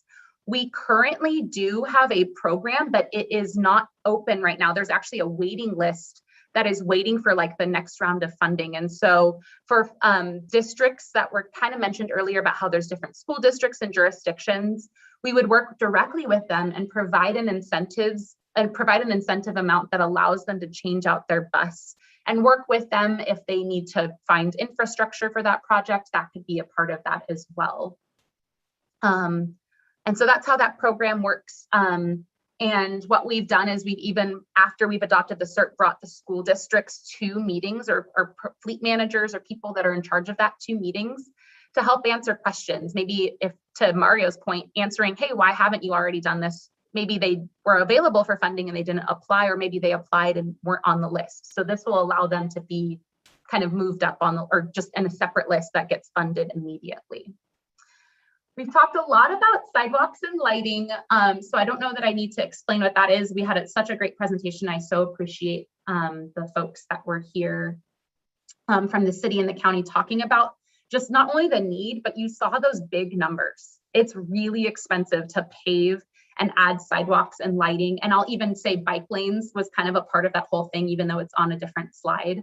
And so that's definitely something to keep in mind when you look at that budgeting tool. It is very expensive. It doesn't get you, compared to certain measures, a lot of emissions reductions, but obviously for you all, it is an important part of your community. And that could be something that's more important to you. Electric bikes slash scooters is so brand new to us. This is this came from a lot of you. Look, 4 comments, but I'm sure there were even more people. I've heard this comment before even our last meeting about maybe having a program. And this is, we don't have necessarily a cost here in the budgeting tool. We threw in a cost based on looking at what other air districts are doing and what the state is doing to support this. But this would be to look at providing electric bikes, or what we call e-bikes, to community members. And this would be one we want to partner with you all on, and kind of understanding what we want with this measure, because providing e-bikes isn't necessarily removing any sort of dirty thing off the road. I guess if someone was to use it instead of commuting, that could be an opportunity. What they're doing in another air district is when folks turn in an old car, they can get funding toward a car and or an e-bike. And maybe that's something we can kind of develop in the next couple of months as we finalize the CERP. So we're excited about this opportunity. It's something we're really looking forward to. It's not in any of the other CERPs. Christine talked a lot about car sharing. So I won't talk about that unless there's questions. And then there was also talk about supporting a replacement of street sweepers. And I think I addressed that question earlier, so I don't know if there's further questions, but I can just leave it at that. And just say that that is also a brand new thing. It's not something that we've done or that is a current district program. And we would look to partner with you all if you are all interested in putting it in the CERP. I don't see any chat questions, so I'm happy to keep going and provide more context to everyone before we, I think, take a break in a few minutes. So this one is exciting, and I put an asterisk here because it is actually a program we have at the district, but we do not currently run it at $500. Currently, the district will replace an old gas lawnmower with an electric one for $250, which is about half. We will completely give you a free electric lawnmower in this program if this is a program you all want in your CERP. So you will see that reflected in that budget tool. We're looking, I think in the budget tool right now, we have like 300. That's about twice as much as we've done in another community, although that other community is looking to add more. It was a pretty popular measure. It doesn't get a lot of direct reductions, but it does reduce emissions right where people are, right? You're right behind your mower, it's gas, you might smell the gas fumes. So it's certainly something that helps really hyper local, like your health and your quality of life. And that was something Christine mentioned earlier. Thinking not just about emissions reductions, but also quality of life. So that's something that asterisk kind of denotes that this is more than we typically offer. It's actually completely free in the way we've been running it. Infrastructure for charging. Christine mentioned that there's a lot already in the city of Arvin. I don't know what that looks like. Of course, this is for the whole community, right? So obviously we're looking at Lamont and Fuller Acres and Weed Patch and Arvin and folks in between. So this would be, this type of funding is to place chargers where people in the public can charge. And Christine made a note, I actually noted it in my personal budget tool.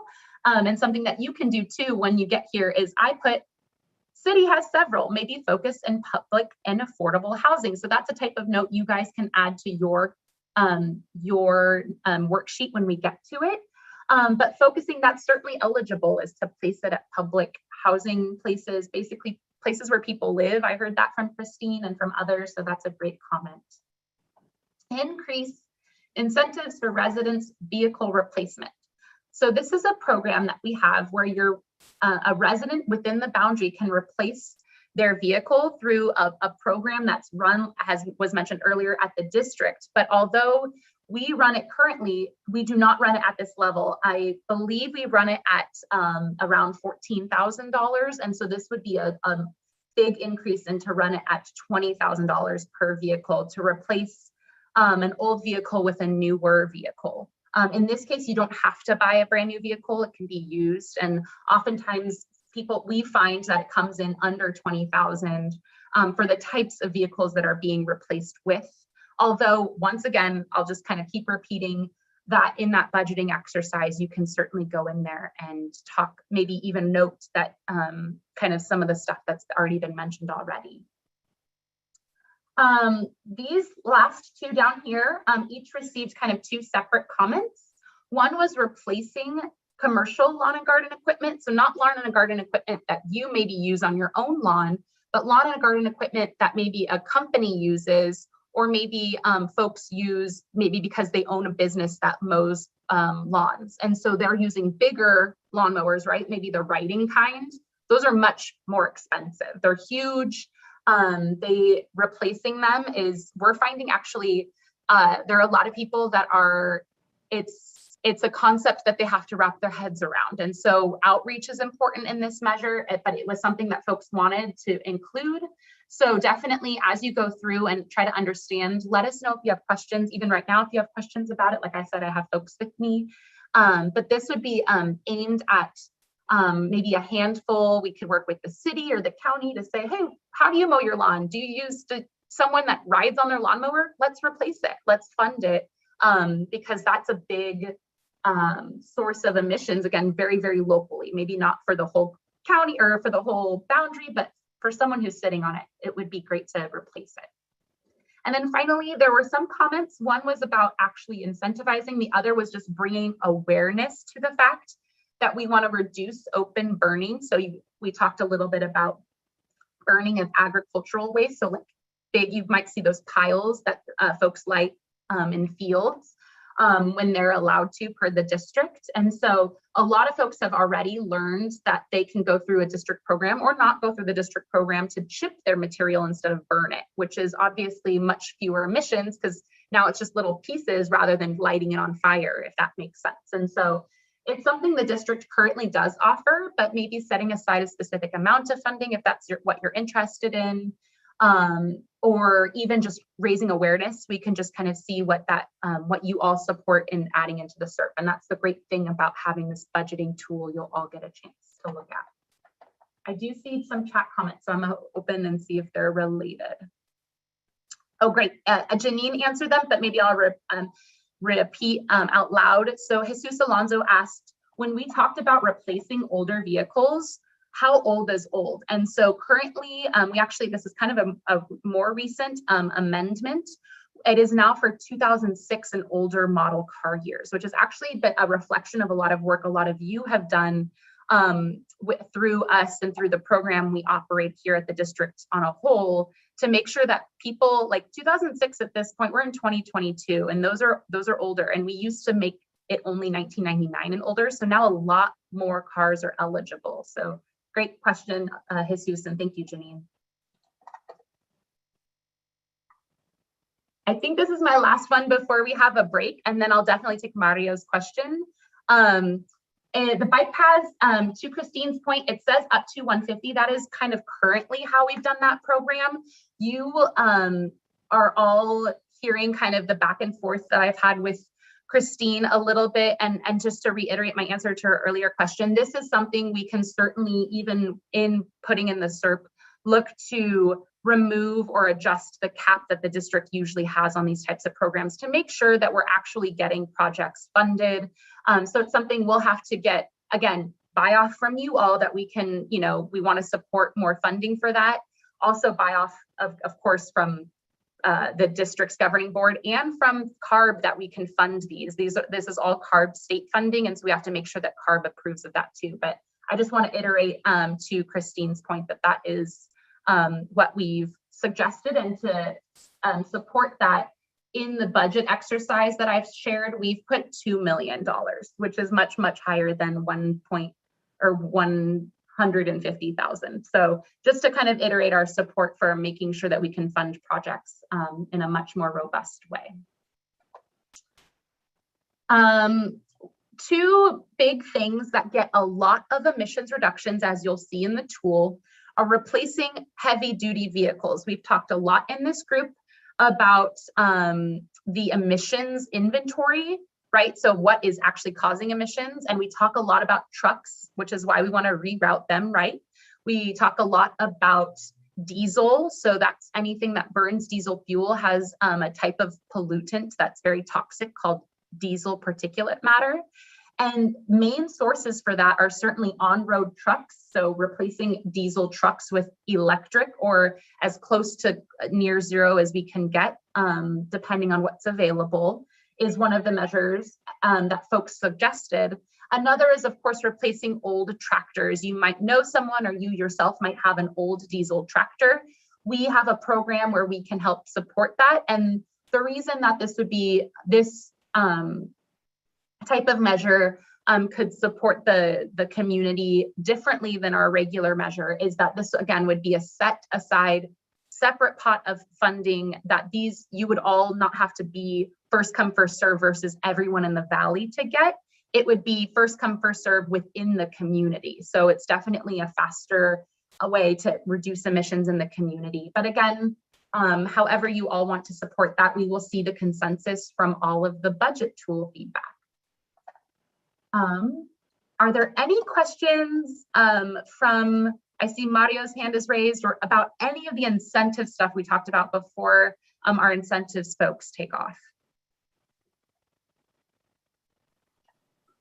Yeah, right now you was mentioning about heavy duty trucks. You guys have programs. Does the truckers know about these type of programs that you have, or? Because I really don't see no movement on diesel trucks getting rid of them. Because there's a lot of them parked, and I wonder if there's anything that is out there for them to know that they could get rid of their old trucks. I wonder, Janine, maybe can you speak a little bit to that? Yes, sure. Yeah, Mario, we've had a truck replacement program in various shapes and forms going for many years. We do a lot of outreach through various means, and over the years that outreach has kind of changed and evolved. Some of the challenges that we do face with especially with the single owner operators, is the cost of the equipment and upcoming compliance dates that they have for the state regulation. Currently, a lot of the funding and what we'd be looking, in the presentation that Jessica just showed, is replacing their diesel truck with something cleaner. So that would be like a compressed natural gas or a zero emission electric or hydrogen fuel cell truck. So oftentimes that new technology is a little bit, people are hesitant to try that new technology. And I think that if this community wanted to really pursue truck helping to educate the truck owners in the community as to what that technology is like and what's available to them would definitely be a good component to that. But yeah, we do have quite a bit of information out there, and it's just a matter, I think, a lot of times of the cost involved in replacing their trucks. I got another question for you on when those diesel trucks do not pass smog. Do you guys help them out to fix up the smog for them, or they have to pay all costs? So currently for heavy duty trucks, we're talking about class 4 through 8. So your local delivery trucks all the way up to your big rigs. There is no actual smog test requirements currently enforced for them. So if they are having trouble with their emission control systems on their truck, that is something that they would be faced with the cost on their own. We don't currently have a program to help with repair costs. We did recently pilot a program of that nature with the state to see what the need was. We had a small pot of money to help investigate that. And I know that the state is actively looking at future programs in that area and future funding for the air districts in that area. But that is something we have piloted in a one-time deal, and that might be something also to consider for your community if the community trucks need emission control repairs to operate efficiently and clean. Providing incentive for that is something that we could definitely look at. Okay, and the other question is, what are the rules and regulations that they cannot cross on the smog? For the pollution they're pulling out. Yeah, so currently the main regulation for heavy duty trucks is the on-road truck and bus regulation through the state. And that isn't necessarily based on the amount of pollution the individual truck is emitting, but based on the model year. So we're coming to the close of that regulation, which means that at the end of this calendar year, any truck with a 2009 and older engine model year diesel engine will need to be removed from the state of California. And the only trucks that will be allowed to operate in that class 4 to class 8 category, diesel, will be 2010 engine model years and newer. So again, there's no smog testing. There is a smoke opacity test, which means that they do have to periodically make sure that their exhaust is not emitting too thick of exhaust smoke, that diesel PM. But that is, again, something that will kind of fade away with the 09 and older trucks not being allowed in the state anymore. So that regulation does sunset at the end of this year. January 1st of 2023 will be the time when all those trucks need to be off the road. Thank you very much. You did You're welcome. Excellent job. Thank you. Thank you. Thank you. We have Gustavo next. Yes, how's it going? This is Gus with CCJ, and my question on the incentives, thank you so much for covering it this far. This is a part, being a participant in Shafter and checking out Fresno and Stockton, and now being here is still something that is a little foggy to me. So the Air District currently, and California Air Resources Board, the other agency facilitating this program, already has pre-existing programs, right? We have the Carl Moyer project, or Carl Moyer funding, which funds swapping out old diesel trucks with newer diesel trucks or alternative trucks. There's programs like Tune In, Tune Out. There's a fireplace, and so there's already incentives that already live and exist at the Air District. So like if 617 wasn't existing right now, and Mario was a truck driver and he wanted to go buy a truck, like those programs already exist at the Valley Air District, right? So my question is, like, what is like the portion in this funding that goes above and beyond the pre-existing programs that already exist, right? I think someone mentioned it earlier on electric vehicles. This is incorrect numbers, but say the state, say myself, if I go buy an electric vehicle and I do not live in a 617 community, say my incentive total is 13,000, and I'm making this up. And if I live in a 617 community, it will continue to be 13,000, right? Or like, what is the what is the additional benefit of being in the 617 community on top of the programs that already exist, not having, any money, any special money per se being allocated to these communities? Yep, great question, Gus. And I tried to, and maybe I didn't do a good enough job, I tried to highlight in the slides, anything with an asterisk is totally not a district program, or the amount is above and beyond as it's written in the slide. So that's my first answer. So lawn and garden is above and beyond. Urban greening, vegetative barriers, a truck reroute study, street sweeping, car share program, e-bikes, sidewalks, lighting, road paving projects, bike lanes, all would be brand new or way different than we currently even historically have done them. So that's kind of what we're offering so far, is what we've said, just based on our initial discussions. I might have even missed one. Oh, and to your point, resident vehicle incentives, you actually quoted it almost perfectly, in that Right now, it's currently about 14,000, and we're saying up to 20,000 per vehicle. So similar, as you know, to Schefter, I know you worked closely with us to make sure that that incentive was much more. So that's, I think, your question, just generally what's above and beyond. Also, things that are above and beyond are, or things that we can continue to talk about, is that exact budgeting tools. So I want to thank everyone kind of for their support and all their questions. If as we're going through this and you guys look, that budgeting tool also not just allows you to say, oh, I want 10 of these and 1 of these.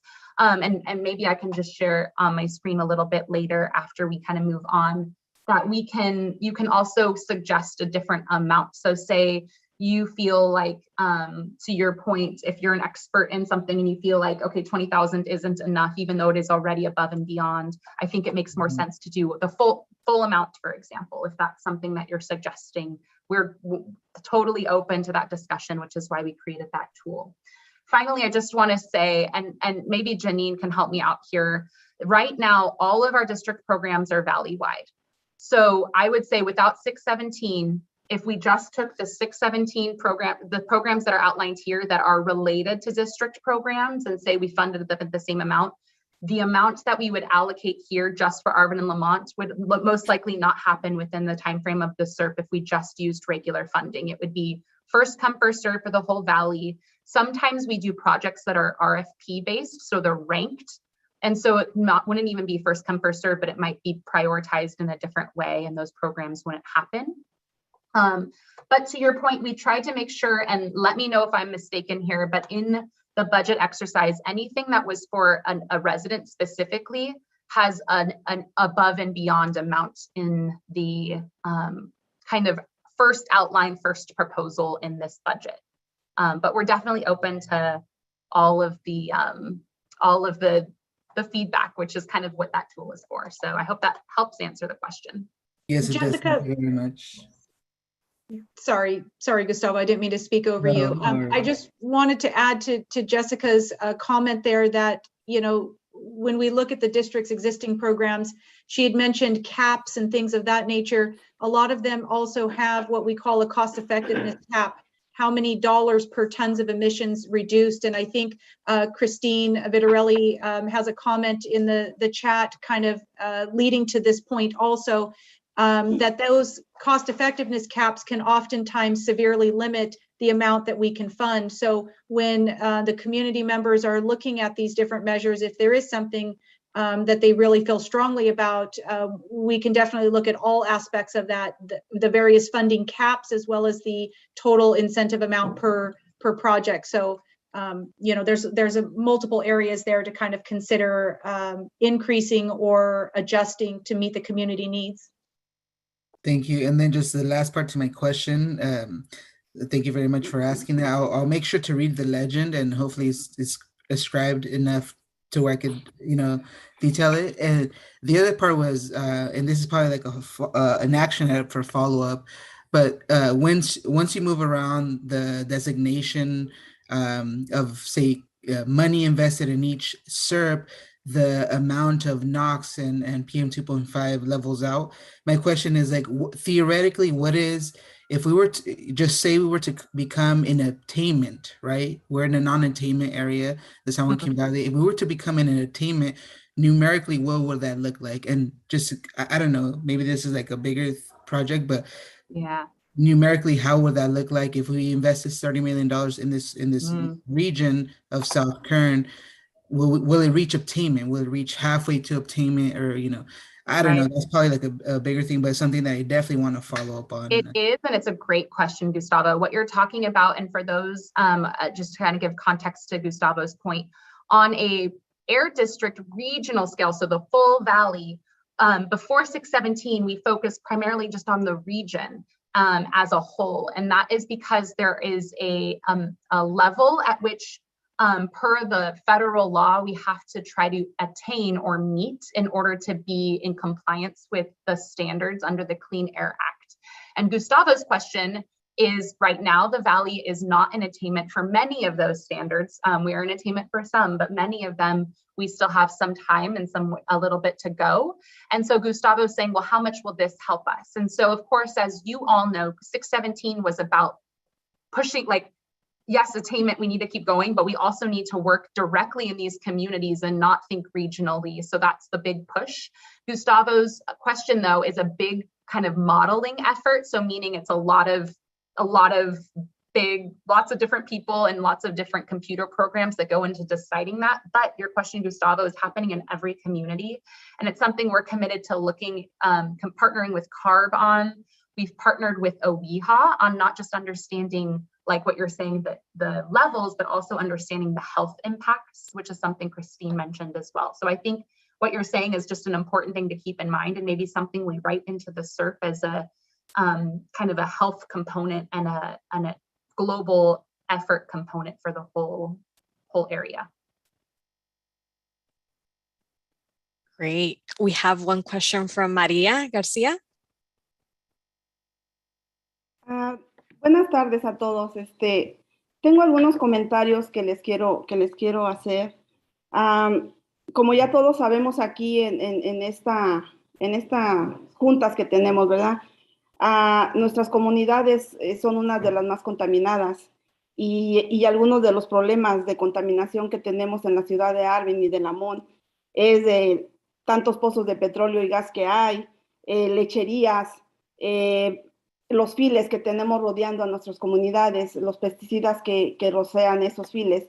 Entonces yo estoy viendo que hay muchos proyectos que se pueden hacer aquí en la comunidad, pero yo creo que alguno de ellos es enfocarnos también un poquito en que nos notifiquen cuando rocean esos pesticidas a la comunidad, porque tenemos mucha gente enferma de cáncer, de asma, de tantas enfermedades que hay en nuestras comunidades.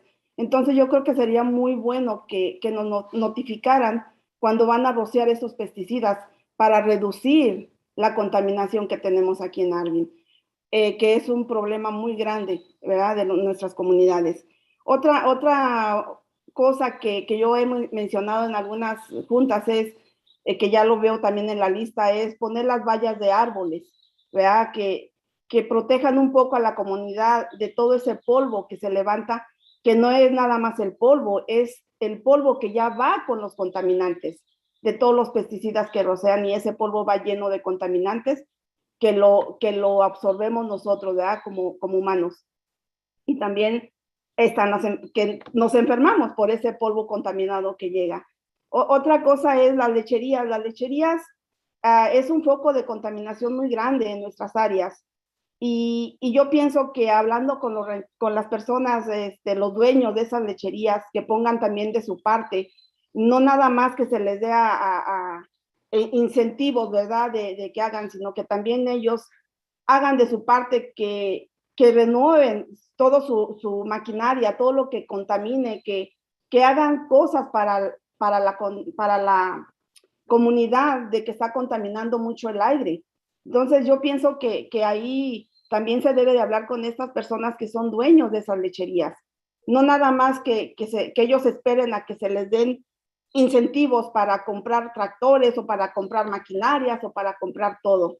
Porque yo digo que aquí necesitamos todos poner de nuestra parte.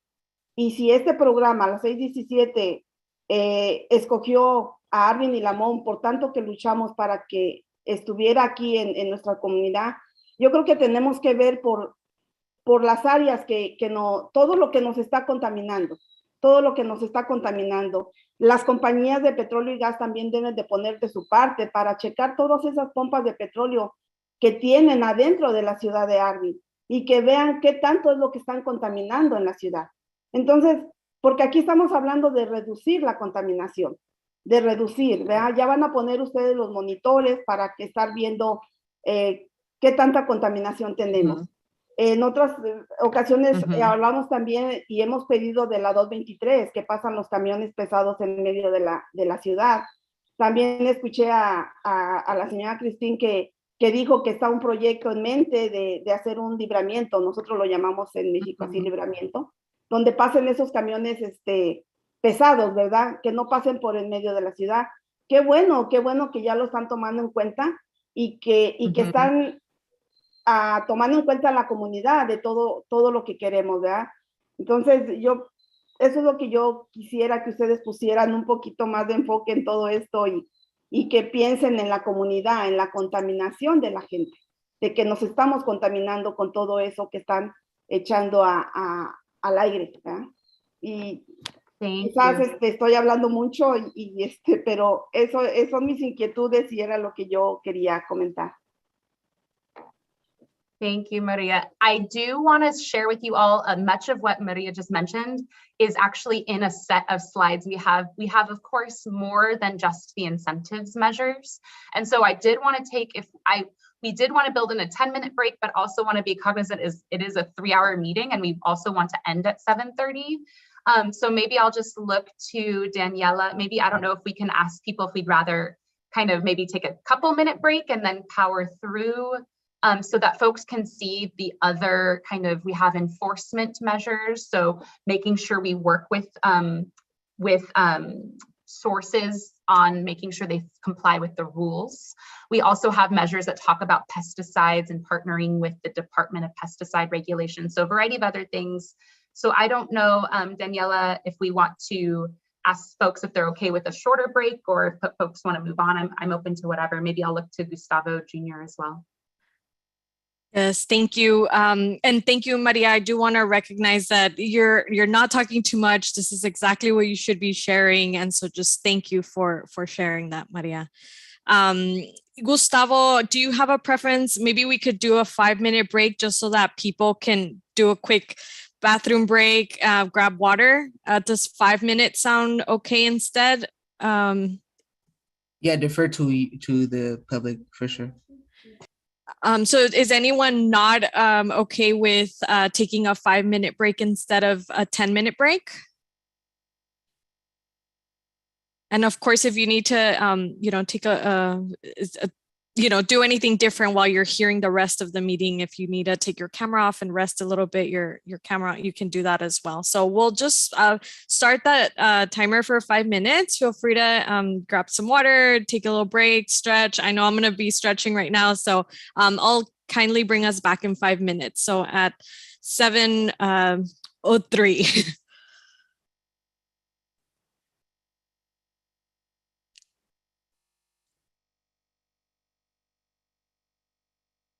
And I'm going to play a song while, if anyone is here, we can rest our thinking brain. So I'm going to play that in a second, but take a break. Danielle, this is Charbel. You mind if I ask a question? To me? Oh, yes, I know. Yeah. I was trying to message you during now for the interpretation. So, and is it basically, let me let you know what I was typing to you was that if you're in the English channel, you should have been hearing the interpreter repeat the comment in English if you've selected that option. Yeah, and that's what I did, and I wasn't getting anything at all. That's why I feel like I might be missing important questions. Yes. So right now you couldn't hear Maria, right? At all? I could hear her talking, but in Spanish. I didn't hear anything in English or translated. So did you press you already have the English icon showing? Yeah, so I went down and I checked the interpretation little icon, and then I went down, checked English, and then it pops up and it shows EN in a small little circle. So you can mute the original audio. Okay. And that should allow you to only hear the interpreter speak English whenever there's a member that's speaking in Spanish.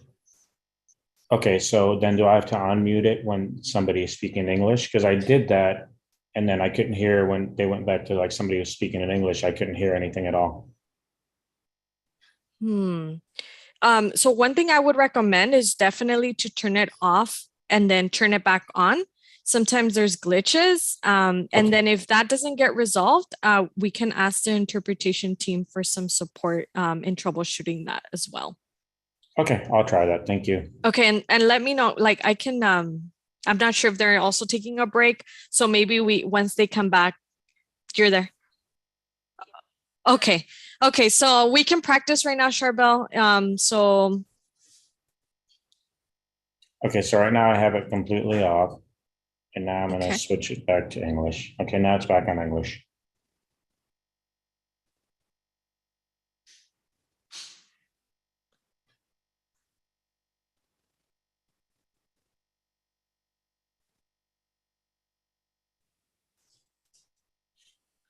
Okay. Charbel, I have two comments. So the interpreter is recommending that perhaps you might need to update your Zoom. Are you able to hear me, Charbel? Yes, I can hear you. Okay, so it could be that you need to update it. But I want to point out, I do see you logged in twice. So I'm wondering if, I'm not sure if if you have the interpretation on both. Because I do see you on That's a good question. twice. I don't know, because on my computer, I don't get audio. So I have to log in from my phone to get audio and then computer to get video.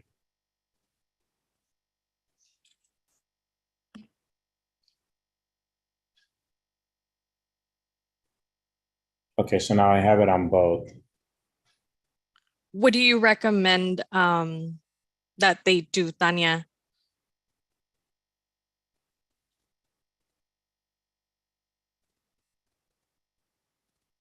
Okay. So Charbel, it sounds like it's just the limitation of Zoom that you're not able to hear the interpretation on the audio only version. So on my phone, I'm on both. I'm in the Zoom app and I'm video and audio, but the screen is too small. So I log in through my computer so that I can see the video portion on a bigger screen. Tanya, that should work then, right? If they are using Zoom app. Okay,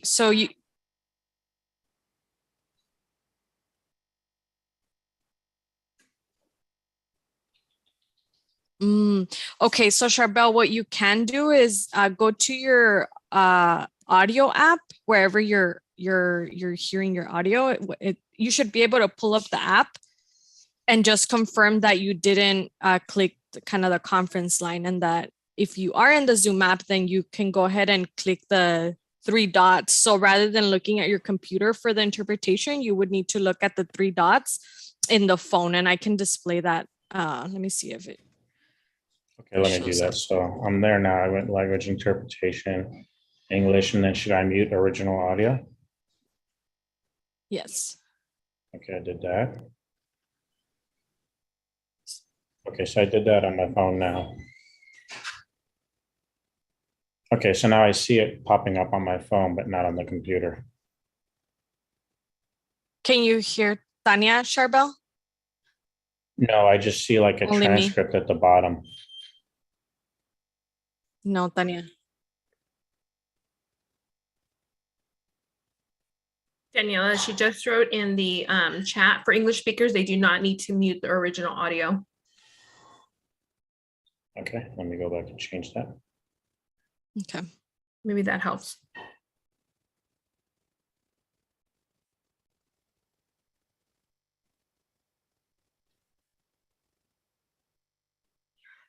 Okay, so Charbel, you need to make sure that you're clicking done when you're selecting the settings. I did that. Now I can hear you. Okay, perfect.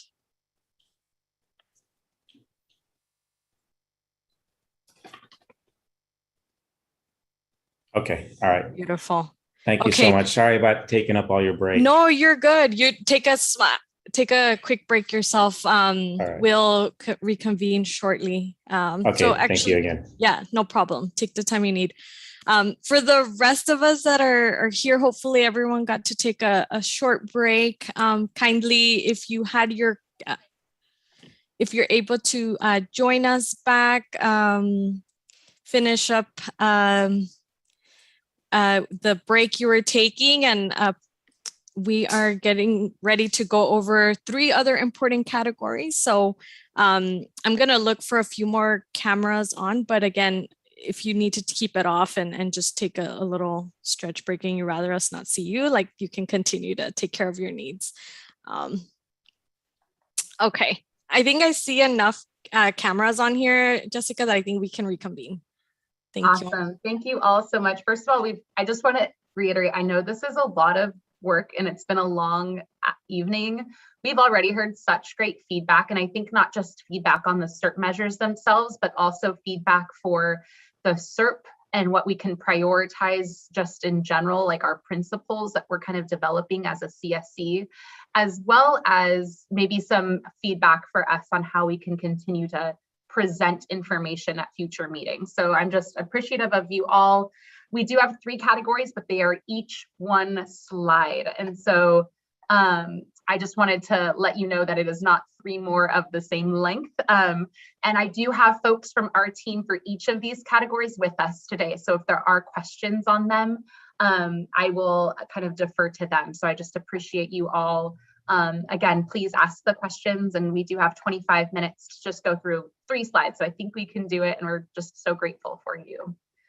So in the matter of things that aren't funded, meaning we don't have to pay out of our incentives funds to get them done, it is something that we would commit to above and beyond, or even just commit to reporting back to this committee on, are things related to enforcement. And so enforcement strategies ensure that facilities and businesses and even residents understand and comply with the rules and regulations. And so so there's no SERP funding allocated, so there's no pot of money to move around here. It's definitely a lot of just input from you all on what makes sense. So the first one, we heard a lot, and we just heard it also from some of you kind of right before the break about dust. And it could be dust from businesses, it could be dust from just roads, it can be dust from construction activities, it can be dust from vehicles driving on unpaved situations.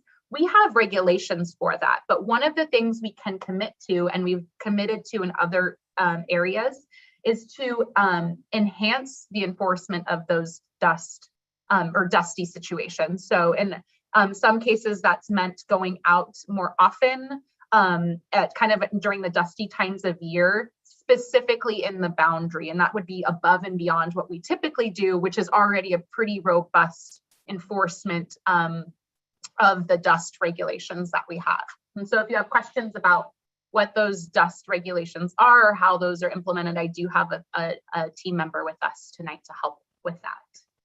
The other suggestion from you all was to do, and it was kind of a variety of different phrasing of this suggestion, but essentially enhanced enforcement at facilities with violations. We added this to our other SERPs. And so it's something we can look to add here. And what we do is we actually report out to those other communities in sort of a condensed or in-depth version, whatever the CSC is asking for. Jessica. Oh, yes. Could we take a second? One more time? I think we're having some issues with the translation. Oh, I see. Okay. Let me check. No problem. Emilia, ¿está bien?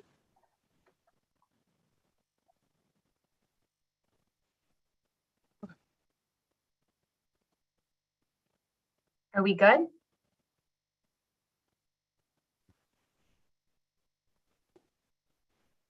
You were good. Okay, sorry. Yeah, I just needed that. Sorry. I heard Estavia. I hear lingüística. We can continue. Thank you. All right. And so this one particular measure in our case was if there is a recent emissions violation at a facility, we would just go back more often than we typically do in our regular enforcement program to those particular facilities. And then throughout the entire boundary, whether it's a facility that has enforcement actions or had no enforcement actions, we would report out to you all on a regular basis what any enforcement actions were in the community, even just how many inspections we did and what those led to. And that's something we've done in other groups and we're committed to doing here, especially since it was a suggestion from a handful of folks.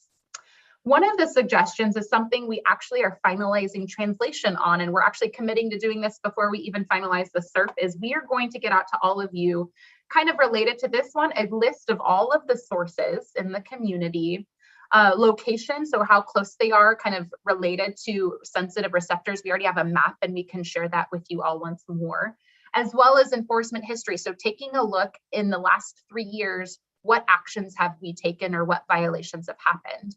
That is something we have already compiled. It is something that's part of the SERP requirements and something that we're committed to getting out to all of you from the district level, as well as work with the state on enforcement history from their mobile source enforcement. And so once we get that all settled and get that out to the committee, that will sort of already be that commitment although we will continue to update it as we implement the SERP.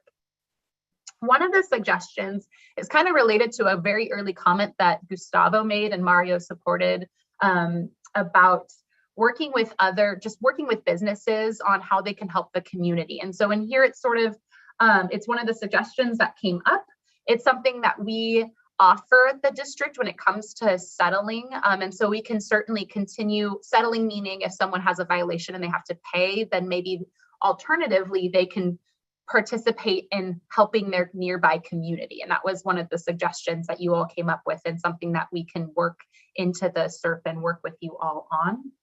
And that's something that's kind of new. We haven't added that into a SERP directly, although we're obviously open kind of on a district level for doing things like that. And then finally, working, of course, with CARB, because there are partners in this, and something that we would do is we would come to you all, and CARB would probably lead this, and we've done it in other communities, where we ask you all, where should CARB and or the district with whatever support do enforcement of truck stuff? So kind of Mario's question earlier, hey, there's trucks that have these issues, maybe they're idling, that, you know, depending on where you are, that's not allowed. So how can we make sure that we are going out to the right places? We'll work with you all if we put it in the SERP and commit to it to help do that enforcement and then report back to you all. Again, it would be enhanced in the sense that we would work with the community, maybe do it more often, have a more frequent report back. That is all we have so far based on all of the comments. I'm sure there's questions. I'm happy to take them. And then, like I said, I have an enforcement person with me from our Bakersfield office that can help answer as well. So Jessica, we had some questions before the break. So I would like to bring on Diana to ask the question. Diana Mireles, if you want to ask your question now. Sí, buenas tardes. Yo nada más era sobre recalcar un poco lo que habló María García. Es cierto todo lo que ella dijo. Yo nada más que nada era para apoyar lo que ella dijo. Tanto Arvin, y lo digo porque junto con ella hemos estado en las juntas, hemos peleado esta AB 617, hemos estado en chapter hasta las 11:30 de la noche abogando por esto. Entonces, es más que nada apoyando lo que esta María García dice, sobre todo la contaminación que tenemos aquí. Y luego también sobre los pesticidas. A mí me gustaría que se pusiera una zona de restricción de perdido de 1 milla para quería agregar eso un poco a lo que dijo María García, pero era más que nada apoyar lo que ella dice, porque es cierto, nos ha costado bastante para que llegara aquí a Arvin y Lamont a la AB 617.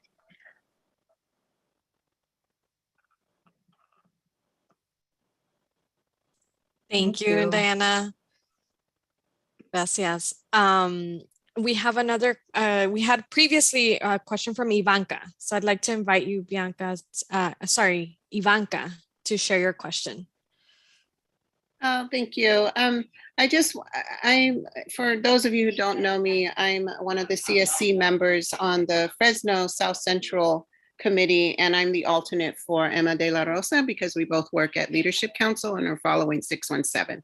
With that said, I just wanted to reiterate what Gustavo had said earlier, making sure that you keep in mind that this is a small bucket of money, and a bucket of money that can go to creative ways that are possibly not funded through other means. So as he had mentioned, there's other programs that will incentivize or support some of the ongoing efforts of the Air District.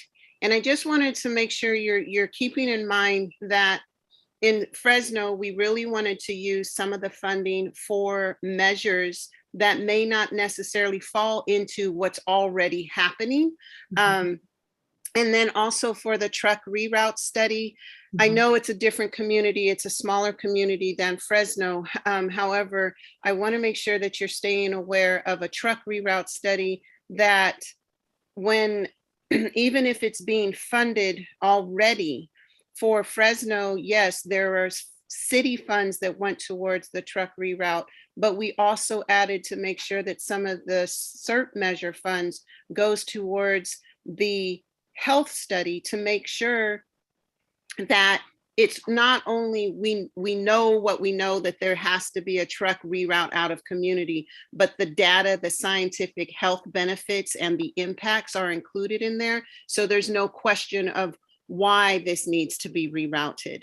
And just keep that in mind, that this is a small bucket of money, that and being creative in what impacts are happening in the community, not necessarily always one street sweeper. Yes, that's going to impact the dust, but if that were to break down, would not the city eventually find funding for that? Whereas when would funding be found for something very specific to the community that you're living in? So keep priority of the impacts that are affecting your community, your kids, your school, and your home.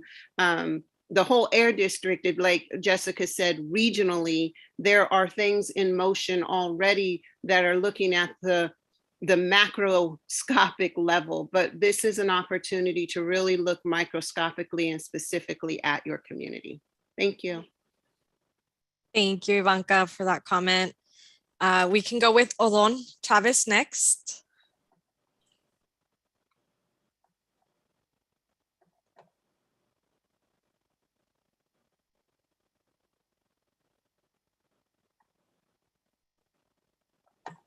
Odon Chávez.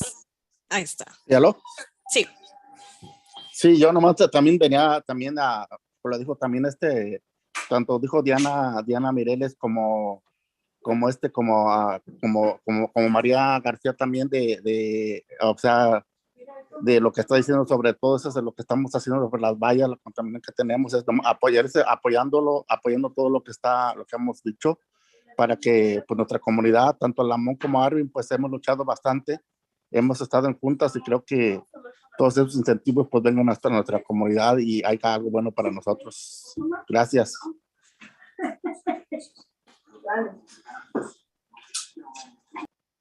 Thank you, Odon. Gustavo. Yes, just to follow up on the comments that Maria and Diana made, I just want to be a little bit more specific. The 1 mile buffer zone for pesticides, it should be 1 mile, a buffer zone for all pesticides. And right now there is a 1/4 mile buffer zone for schools in Kern County. And it's not that it's going to wipe out ag, is, not applying pesticides during, sometimes, when people are more exposed to pesticides. Right, the current buffer zone is do not apply pesticides when students are present at schools or staff at the school is present. So I don't think we're suggesting to wipe out ag, but to put restrictions on 1 mile around the communities on pesticides. And the other one that Maria mentioned is the notification. We want to see a notification that was suggested in the chapter 617 project, with the same requirements that was proposed up there, because we believe that, it needs to happen. Yes, it's not being implemented in chapter. That doesn't mean that these communities don't need this notification project when pesticides are applied. So I just want to be very specific that to include those things, 1 mile buffers on all pesticides and a pesticide notification similar to chapter approved project. Thank you, Gustavo. We can go with Tim Prado next. Hi, I had a question about the last slide that was presented. On there, it showed sources of stationary pollution. I'm wondering, is there for stationary burning sources? So you're talking about, so if there's something burning, perhaps like always in the burning? same spot? No, always in the same spot, never moves because it's a barbecue pit. Okay.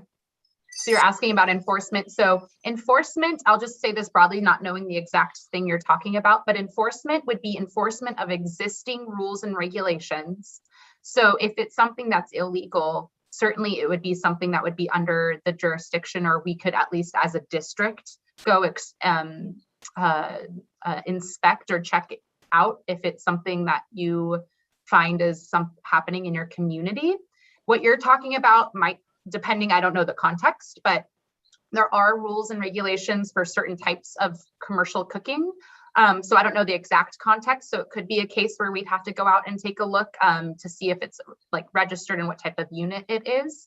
But typically what we've found in other communities is that we can use kind of work with an existing program we have, but maybe to Ivanka's point, supplemented if it's the approach that the CSC wants to take with more funding or whatever needs to happen to get it going, to maybe replace a particular device or install controls on devices to limit cooking emissions if it makes sense.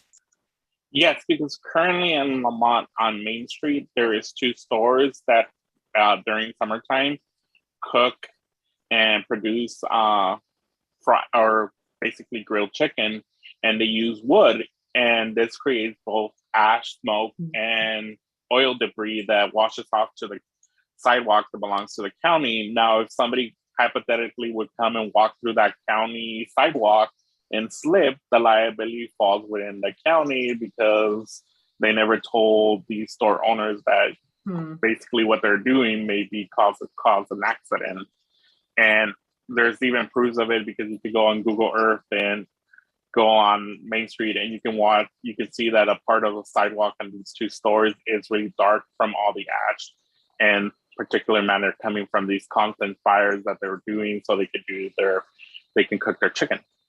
Interesting. Definitely. What we'll do is we'll add this to another measure to explore and then discuss it. I'll just kind of to give context, in another community, we had kind of had this discussion and the committee eventually kind of came around to talking about sort of the folks that run is this a small business? Is this something that, this is their source of income? They're the kind of the folks already affected in the community, and kind of balanced that. And ultimately in that CERP decided not to fund it. But in Fresno CERP, for example, we do have funding set aside to help add controls if that makes sense, depending on the unit. So there's definitely things to do, and we'll take that note, Tim. Thank you.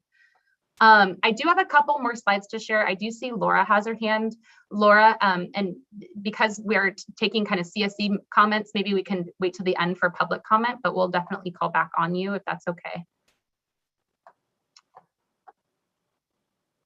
Okie dokie. I am going to share my screen for a couple more things. I think they've already been discussed a little bit, and we're taking notes from the comments we've already received. And we do have some kind of next steps to share. So definitely, if you have a comment that's not related to any of the comments that have been shared, let us know. We heard a lot about pesticides, about exposure, monitoring, perhaps notification just came up, and other variety of things that were just mentioned. So we'll note that here, and I super appreciate all of the clarification that Gustavo Sr. just provided about some earlier comments related to pesticides. This is something we want to continue to work with the Department of Pesticide Regulation on, and certainly something that we want in the CERP in some form. It's a big concern for you all. Land use, this was something that kind of came up, and it's something we've already worked on, but we want to continue to work on, is increased communication with agencies, assistance with efforts, enhanced notification of projects. These are the types of things that we want to come back to you all, much like we did today with the city and the county about road type projects. We also want to come back to you at a future meeting and talk about planning type projects. So we can talk kind of more about what the details of that means, but certainly was a comment from a number of you. A couple of interesting comments, they were kind of new to us. One interesting comment, and we talked a little bit, but we're open to talking with others, landowners, and partnering with folks. Prime parking for electric vehicles. was an interesting one. And so I just appreciate the thoughts there. And maybe as we meet in future meetings, we talk a little bit about what that could look like, what partnerships we would need to have in order to push forth that type of measure. That was certainly new, and we appreciate the thought there, as well as studying the impact of trains. There's certainly a lot that we already know about trains being high polluting, and we certainly can support not just the impact or looking into the impacts. I know that CARB has a lot that they already know about the general impacts of trains, but we can partner with CARB to bring forth kind of more information and just educate folks. In the notes in particular from these two comments, there was just talk about like schedule and timing and when they go by and what types of trains. So I just thought that was thoughtful and really appreciated the comments there. And I'm going to go to my last slide. And while we transition, I saw Gus's hand shoot up while I presented. So Gus, is it related to that slide? No, I can wait. Okay, thank you. Because I'm going to pass it off to Heather from our outreach team to talk about. There were lots of really great outreach type measures. So I just want to pass it off to her to just iterate what you all thought of here, and then we'll take further questions, comments, and next steps. Hello, everyone. Heather Heinz, and thanks, Jess. Last but not least, certainly. Been wonderful listening to all of your comments tonight. Speaking about outreach, Maria, heard you loud and clear. Definitely agree with what you were saying and the other endorsements. Outreach measures in your CERT would be commitments by the district to educate the stakeholders in your community. We're talking about residents, schools, facility, agencies, really anyone that can benefit from twofold of information, both air quality information and how to protect yourself, and all of the grants and projects and wonderful work that is occurring here. And so we heard that from you in the feedback during the workshops we've been doing. Big priority number one, the most comments, no surprise, education, right? Explaining and making clear to the community the resources that are available to them. And I say resources collectively back to there are both ways to protect yourself and inform yourself, and there are certainly grant opportunities that we want to share. A couple of items down, there's one that I'll touch on. Kind of rolling right off of that, specific work in schools. We have a Healthy Air Living Schools program that we're very proud of in the Valley, but we absolutely want and hear that we want to be sitting down specifically with each of the schools, educating the administrators so they know, the perils of potential air quality influence and how to communicate all of that to families, both in English and Spanish and the languages that are needed. So there's a nod to the way information needs to be received too by the community, knowing for certain that there are a lot of ways to deliver it. We heard from you on illegal burning outreach, and I think that has a couple different categories. I think we're talking about potentially big piles out in an open field that somebody's burning without permission, to trash that someone might be burning because they want to protect their financial and private information and don't understand there are ways to do that without adding pollution. And then certainly just illegal burning in a burn barrel or a dumpster or whatever the impact or the source, I should say, letting folks know, one, that the illegality of it, and two, the very significant health impacts. And so educating the public about that, definitely high on the priority list. We also heard comments about carbon sequestration. I see that, and recycling education, we kind of put those together. Those would be probably partnered measures or something that, we're reaching out to CARB and Cal Recycle and others that are far further into that and elevate the messaging and information that they can provide. Moving down the line, indoor air improvements. Funny, but not funny, but peculiar, I should say. We spend so much of our time talking about pollution sources in the community, but we also should talk, and we heard from you that we need to talk about indoor air improvements and paying attention to the actual ways that pollution comes in, ways that you create pollution yourself, and what you might, what might be lurking inside your home, in addition to all the work that we want to do to address air quality outside your home. And so that certainly could be a partnership with a couple agencies. Maybe that turns into a measure that has funding. It just all kind of depends based on the desire from this group, from you guys, the committee. Another one that we heard several comments, and I heard it again tonight. Excuse me. Prioritizing outreach and small business opportunities. By that I mean, there are major companies that probably pay somebody to seek out grant opportunities and explore all the ways they can be innovative.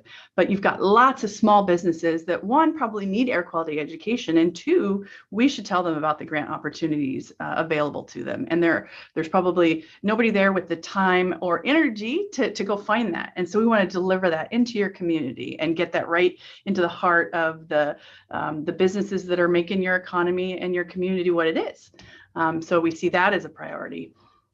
We also heard from you about harvesting, dust harvesters. We've got a great program to fund low dust harvesters. We want to fund low dust harvesters, but we also want to have those conversations, much to many of your points about, the proximity to those farms and that agricultural activity and how it impacts the nearby communities. Despite the best rules and things in place to prevent it, the basic education can support it. And we absolutely hear you and want to do that as well. This, of course, as Jess pointed out all night long, isn't the only things we can do, but these are sort of the elevated comments that came out of the conversation with the committee in the last few meetings. And I certainly am open to questions as well. Thank you so much, Heather. Well, you could just start off right off the bat. I'll go with Gustavo since they had their hand raised earlier. Go ahead, Gustavo. Yeah, just one thing that I would like to add that, I feel responsible to say this as a community organizer. We run a community-based reporting platform, and we aggregate and consolidate all the reports that come in.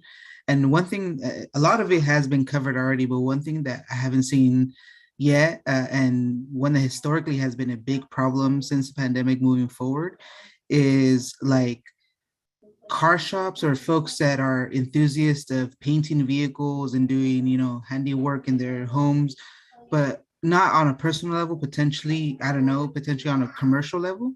And so there has already been, I think, at the county level and at the air district level, inspectors and folks that haven't gone out to these communities, but there's some residents that continue to do this, and we're talking dozens of vehicles. There's camera footage, so that and I'm not sure how this fits in the CERT measure or how we talk about it, but again, in this outreach and education spectrum, this is something that we've seen, and I'm happy to chat more about it offline.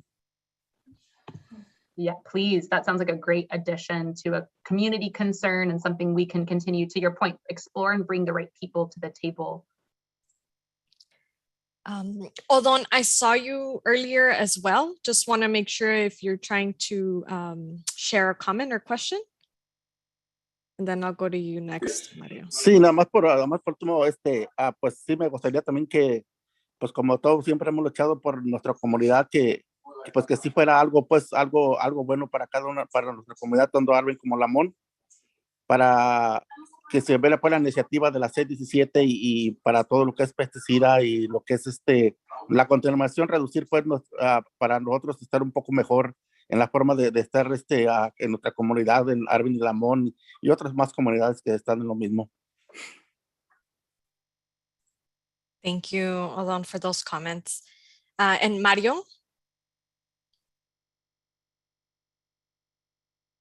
You're still muted, Mario. You can unmute yourself. Mario, we can't hear you. You're muted.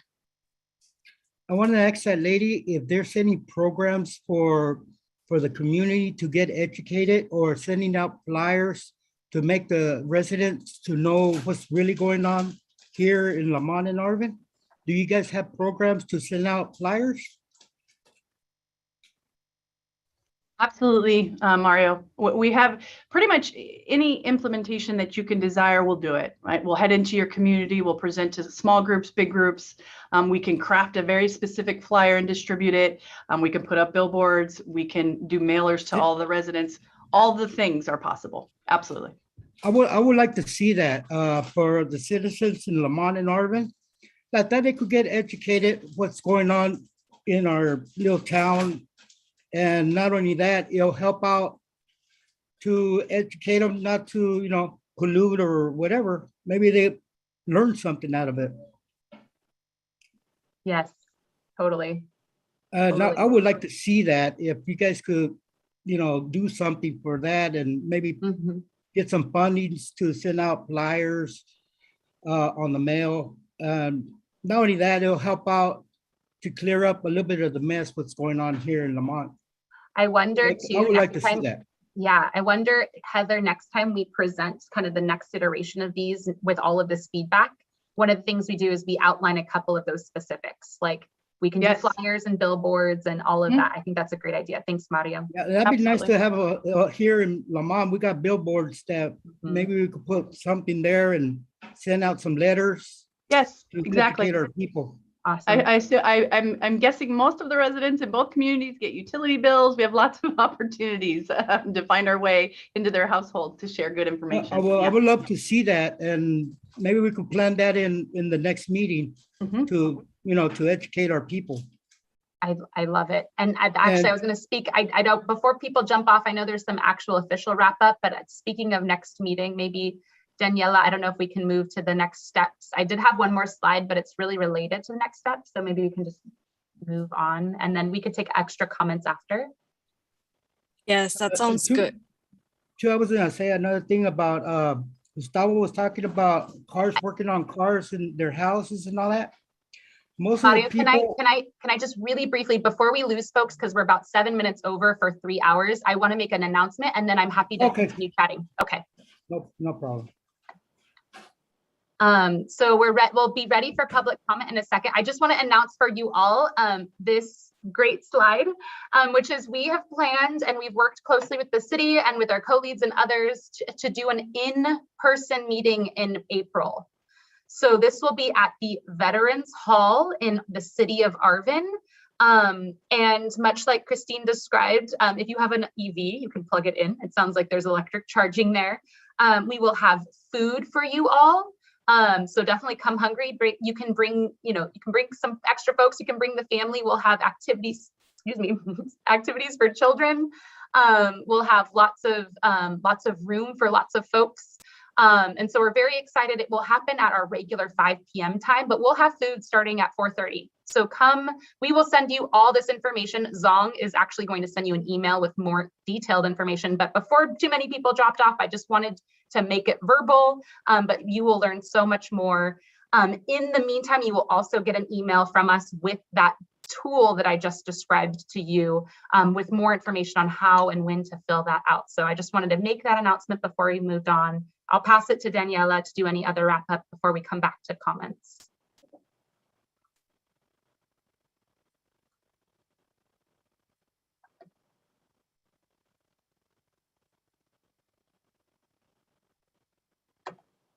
And I don't know if, there we go. Sorry about that. No, it's okay. So yeah, I think that was the main wrap-up comment, and Lara, we will come back to you in a second. So everyone, if you have any more questions about like the in-person meeting, please do reach out. We're happy to kind of give you more clarity around that piece. The other items to wrap up was really to go through the action item list. So at this point, I would like to invite Liz to just briefly share the action items that were captured for today.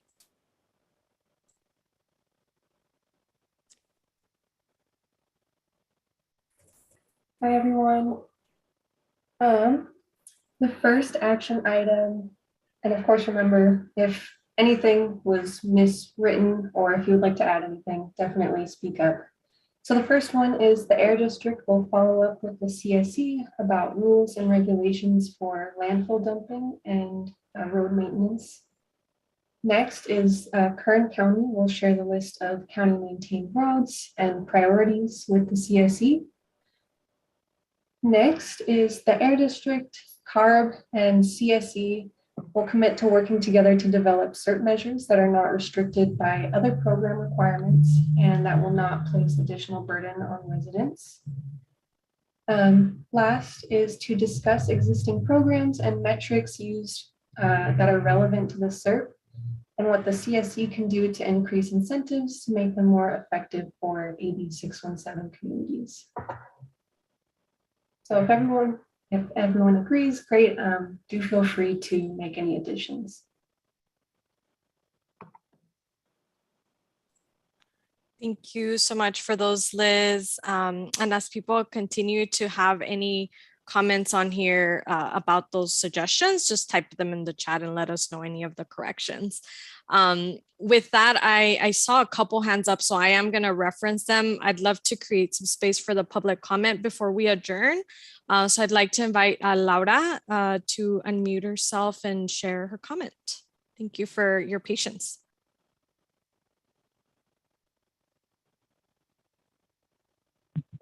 Oh yes, the Burger King on Panama Road emits a lot of PM 2.5 pollution, really high amounts. Even inside it was unsafe for the employees. It's not just the cooking outdoors, the cooking indoors is bad.